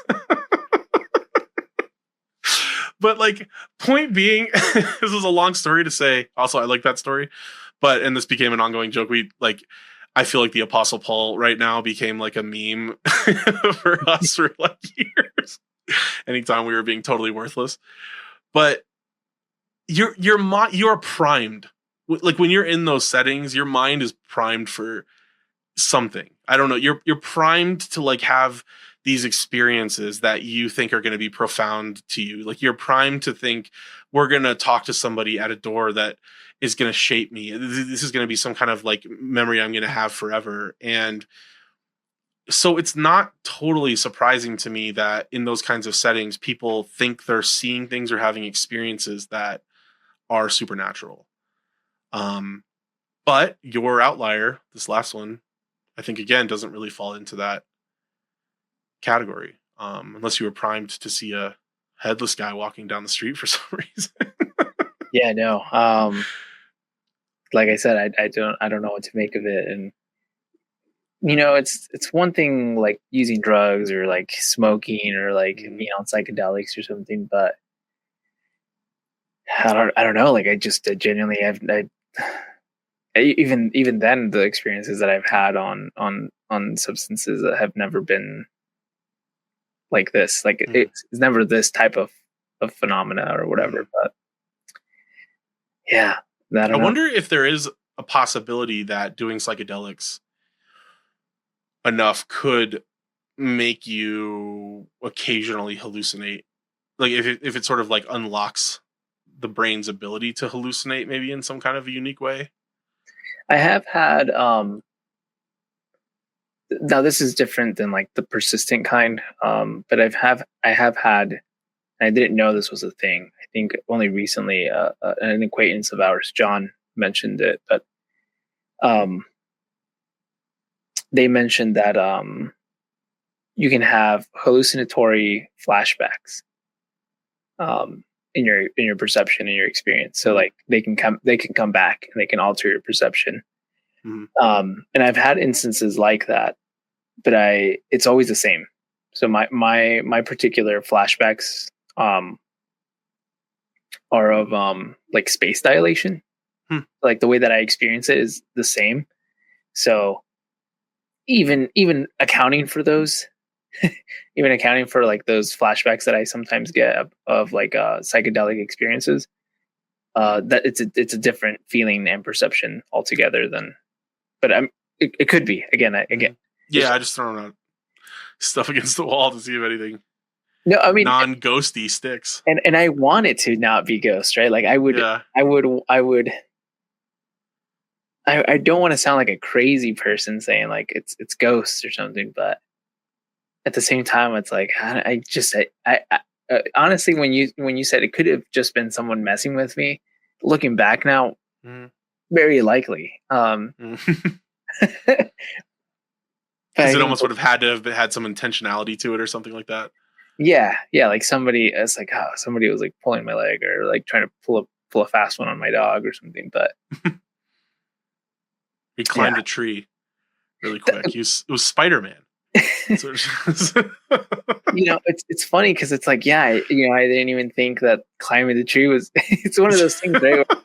Yeah, honestly, climbing the tree probably makes more sense than Ghost. Maybe, I feel like you would have heard maybe something if he climbed the tree quickly. But there are some weird things, man. So again, going back to the Kansas unassigned territory thing, there was this day that we pulled up to a house and it was in the middle of nowhere. Like, we're talking a place where there's like one house every 15 miles or something. It's crazy. There's a bunch of like abandoned ones and stuff like that, but one where there's actually a person living. And so, we haven't seen people forever. We pull up to this house, and as we pull in the driveway, there's like this big tree in the front yard, and it's like an old farmhouse, kind of a 2-story big farmhouse. And we see this guy just like running to the tree in the yard, kind of slowly, not even like particularly fast. He's like jogging to the tree. And then he just turns around and like jogs back into the house. And he does it like 3 times, like just as we're kind of like coming up this driveway. And we were just like, because at first we thought maybe he was running to the tree to like, because he was running out to us or something, because that was like we kind of see this guy running out. And we're like, oh crap, he's like running at us. Like maybe we need to, I don't know, maybe he's carrying a gun, or maybe, I don't know, maybe he's going to yell at us or something. And then he just turned around and ran back inside. And then like a split second later, we just see him come back out and run to the tree again. And we're just like, what? And I remember after we left, we kind of were laughing about it and just sort of weirded out, in the car, but you don't want to make, you don't want to be too obvious about that because we're pulling into the guy's house. And we're like, look like we're laughing at him or whatever. But, once we left, we had a conversation about it, obviously. And we were just like brainstorming some possibilities. And it was like, well, like maybe he was like exercising, like maybe, maybe he thought that he just needed to work on his cardio. And like, this is the way out in the middle of nowhere that it's like essentially like running on a treadmill. He would do 50 runs to the tree and back or something. That's what I mean. It's just like, people are weird. There's just, the world is filled with a lot of just interesting and weird brains that have developed all kinds of weird ideas. And like, I think that's also sometimes what we encounter is when somebody is just so outside of the norm of the way we think about how people behave, that it can feel almost like supernatural, or like I must be hallucinating something because this person, like, this is just not how human beings behave. This is just too weird. Like, I can imagine if we had pulled into that house at night and saw that this like apparition, like running to the tree and back to the house and back to the tree and back to the house or something, that I would have probably thought it was a ghost or something. It just would have seemed too weird to be a human doing something like that. So like, I don't know, maybe it was some kid who like, I don't know, he like got in a fight with his parents and he likes to climb trees and he was just beelining it to that tree to climb up in the tree, and you just happened to cross his path at just the right time. I don't know. It feels like you probably would have seen him. I think I don't know how tall this tree was or how like leaved it was, but it seems like you would have seen some figure up in the tree then if he had climbed it. So I don't know that that's the best explanation here, but people are weird is generally a pretty good explanation for a lot of stuff. Yeah, no, I mean, like I said, I think someone messing with me is like on the probability scale is probably really high up there. But man, I'm just saying, to be a victim of a practical prank like that, they really left a strong impact in my in my life. No, but yeah, that's funny. I do think that people are weirder than we give people credit, and again, it's not completely a possibility. And we haven't really talked at all about like, you know, mental health issues like schizophrenia and things like that too, which can make people or just other kinds of sorts of delusional brain issues that, you know, can make people feel like they hear voices, that they, you know, I think probably if we were just to take all of people's claims of supernatural experiences that they have, probably a lot of it is undiagnosed, like schizophrenia and stuff like that, where people are just hearing voices, they hear sounds that aren't there, they're you know, they're just sick, they're in some way, or have some kind of mental state that they're unaware of, that it's behaving differently from a neurotypical brain, and that probably could account for a lot of experiences, but not all of them necessarily. So maybe not even most. I don't know, but I'm not saying in your case.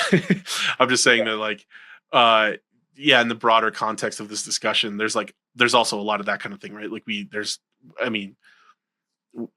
know how much of an effect our brain has on what we perceive in the outside world. I think we may have talked about this before, but something that neuroscience seems to be demonstrating now that is a surprising finding, if this holds, is that we have more like information going out to our eyes from our brain than we have going from our eyes to our brain, which seems counterintuitive. It seems like the info, like our eyes should be taking in all of this information and then it's being processed in our brain. But it almost seems to be the opposite, is that our brain is sort of like projecting to our eyes. This is like pretty new stuff. So, I mean, I don't know if this will, like I said, if this will be the best understanding in the future, but if that's the case, that is pretty interesting, because it does make it seem like our perception now becomes this almost like prediction model, or like it's kind of like our brain is sort of projecting a reality based on stimuli that it's getting, but it's not necessarily fully the real world that we're seeing, whatever the real world means in this context. Yeah, no, that's interesting. Yeah, I mean, yeah, I don't know. Whatever perceptions people have, I guess they're always subject to their world model or worldview or whatever. And I don't know. I don't have a particularly like spiritual outlook or whatever, or but yeah, I mean, even that story, I'm like, you know, it's not ghosts, it's not demons or whatever, but it's a weird, it's very weird altogether. So. Well, and I've been thinking about this lately, that like, I almost feel like ideas, or maybe we might call them like memes, almost do kind of serve as like a kind of, it doesn't have to have a supernatural explanation. I mean, a meme could be a physical phenomenon, a kind of mental state, or I guess I could use the term virus. Virus has a more negative connotation necessarily than I mean, but this kind of a way that we like an idea can sort of plant in your head just from a quick reference or a quick joke or anecdote or something. And there does seem to be these certain types of like little snippets of code or experience or whatever that can be very easily transmitted across minds. And in some way, you could almost think of that as kind of like a supernatural or sort of like a demonic or a angelic influence, or like some kind of a, you know, like could we, you know, could demon possession be thought of more as kind of a metaphor for an ability for like an ideology, or for a powerful kind of idea to take root in someone's mind, that is something that also seems to be able to root in other people's minds very easily and quickly, or something. It could be that like what we framed for, you know, thousands of years, because we didn't fully understand human psychology or the nature of material world or whatever, didn't have a scientific method, that these kind of ideas about demonic sort of influence over our brain or whatever was really kind of a combination of these different kind of neurodivergences that we have, and these different kind of ideologies that can sort of take root in people and seem to kind of change them, change their personality almost, even because they buy into this ideology. It could have seemed to somebody 1,000 years ago as if that person had like something possessing them in a way. Or you can see this online now. You know, somebody gets involved in a forum, in a Discord channel, whatever, that starts pushing them in some kind of like a radical direction, and they literally become almost like a different person. Like you could imagine a kind of metaphorical demon, you know, that's sort of taken hold of someone's mind. Or drugs, you know, can have that kind of a grip on people where they sort of seem to almost not be themselves anymore. So I don't know, I can see like, I almost think there's like some usefulness in the idea of this, the kind of a conception like this, that even if it's not literally like another dimension of spirit creatures, I don't know. I know that a previous guest we had on, author of Drill, would probably have a worldview like that. Mm-hmm. But Scott R. Jones, shout out, friend of the show.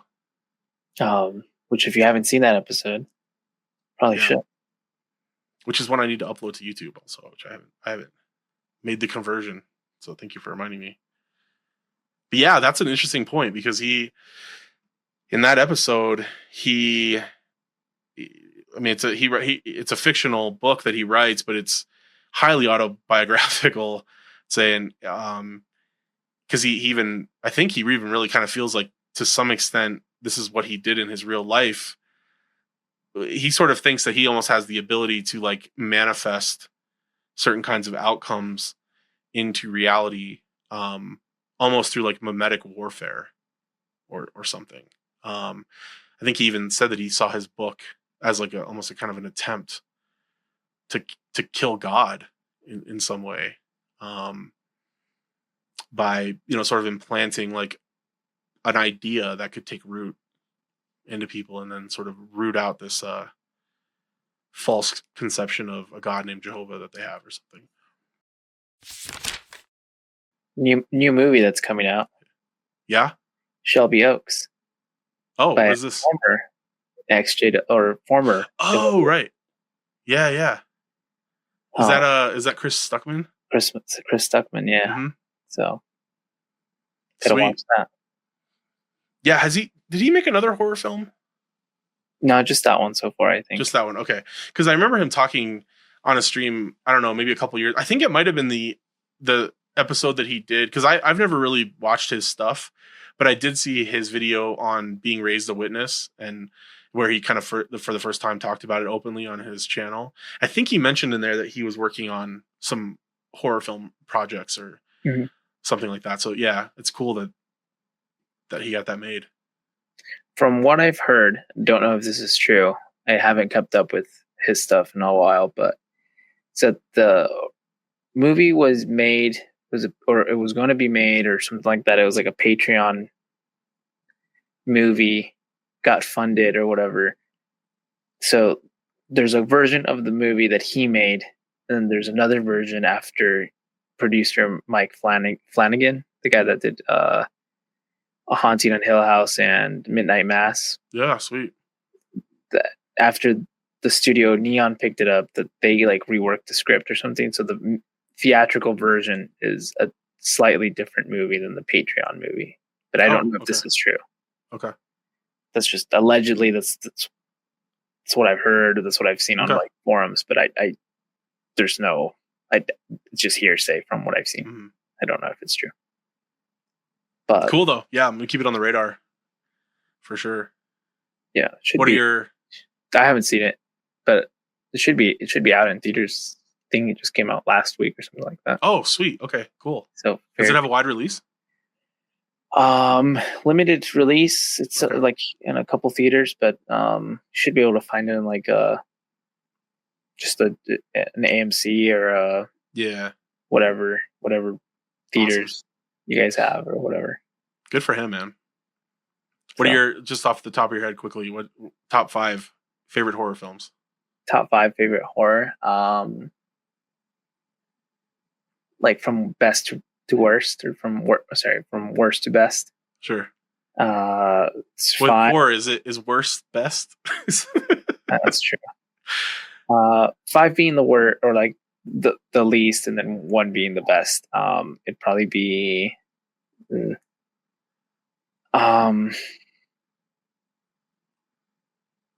I don't know, maybe The Conjuring, probably 5. The Shining would probably be like 4.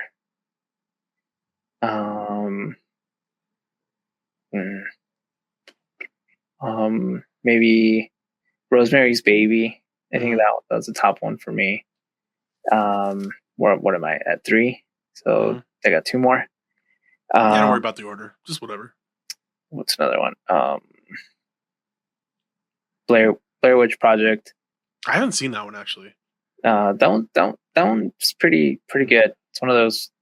It surprised me. It was a huge deal when I was like high school. I think right. We're talking late 90s. I think. Yeah, late 90s. Yeah, I remember it just being like a massive like cultural phenomenon. Like, I think it had one of the first like ARGs. Like the marketing was an ARG where like you actually had to like find clues and stuff. Yeah, and people legit didn't know if it was a documentary or a fictional film. I mean, that was actually a real thing at the time. And then the top one, I don't know. I guess for me, maybe Hereditary. It might be. It's one of those movies that came out recently that genuinely kind of scared me. And that doesn't happen a lot because I kind of like autistic about. Probably shouldn't use that word, but I'm kind of autistic when it comes to horror. Yeah, where I'm not fazed by like scary stuff. I'm not easily spooked, but that one, some parts were like creepy. Got you. Sweet. Yeah, I mean, I all those. Shining would probably be like my number 1 or 2 or something like that. You mentioned that. Carrie, I would add to that list. Which I've only seen once, but I really like. It was one of those movies that I saw the first time, and I immediately wanted to watch it again. I was like really impressed by it. Rosemary's Baby. I just saw recently for the first time too, and also incredibly good. The one that sticks with me, and this is really funny. The first time I saw this movie was in service. Technically, we had I rented it the night before, and because a friend of mine told me it was about space, is what he said. It was not about space. It was about going to hell in space. The movie's Event Horizon, by the way.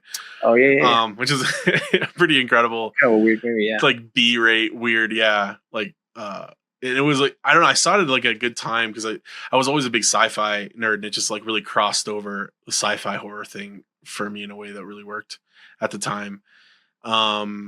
Yeah, it's kind of like Hellraiser in space or something like that. Yeah, exactly. But yeah, so I had rented it the night before and watched it, and like just totally freaked me out. And then the next morning I was supposed to go out early, and I slept in. And so a couple of my friends came over just to jack with me and like get me to go out in service, and like because they were already out. And so they came in and like while I was like going to get ready and they were just going to like hang out while I got ready to go out in service. And I was like, oh, let's just throw this movie on. And we ended up just like watching Event Horizon instead of going out in service.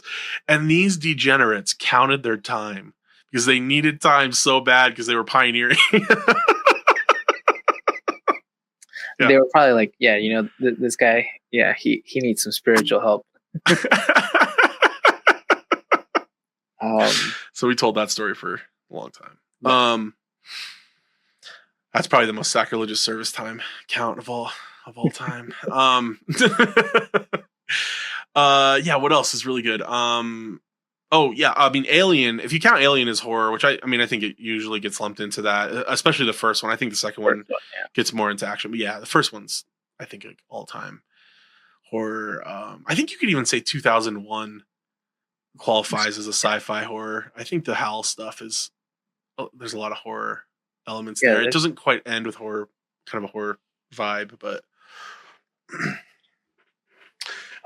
recently, just to throw a shout out to this, my wife and I discovered rediscovered the Final Destination series, and I had watched the first one in high school or something, and I remember really liking it, but I was pretty young, and I never went back to. I didn't even know they had made like 10 of them or whatever they're up to now. And so I showed my wife the first one the other day. We were just we've been doing horror month in October, and I just showed her the first one, not really expecting much. Every once in a while we'll just throw on some old crappy movie for fun and just kind of like Mystery Science Theater it. And she ended up just like getting obsessed with Final Destination. She just thought it was like the most fun like thing she had ever watched. And so we binged all of them.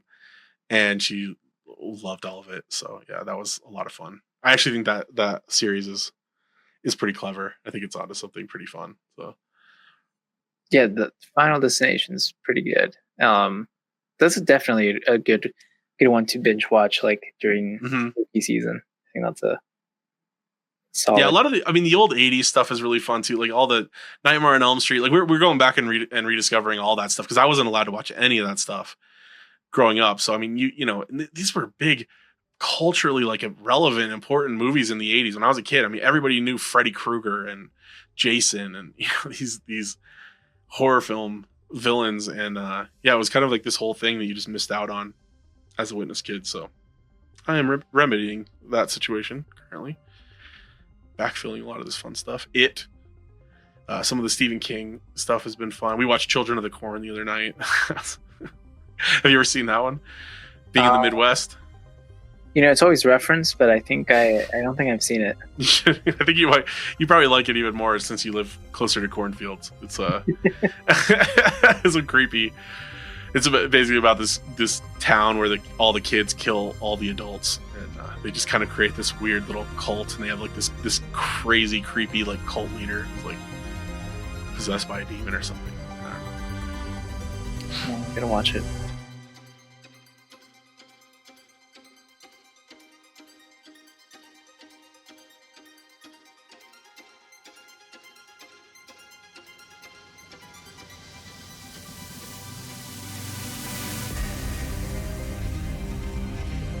Yeah, Poltergeist mess with this too. There's something about those old TVs that had the static.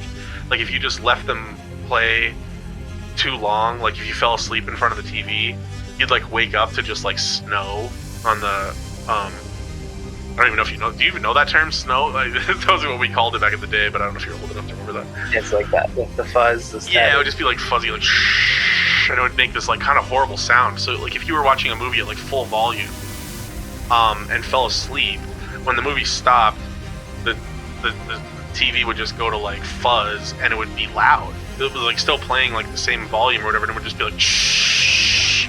And so you would wake up to that. Like it was this kind of horrible thing. Yeah, and so like I think Poltergeist played with that probably because like every kid in the 80s had this experience of like or late 70s or whatever of, I don't know, just the freaky snow screen when the house is all dark and it's like playing, you know, it just kind of feels eerie.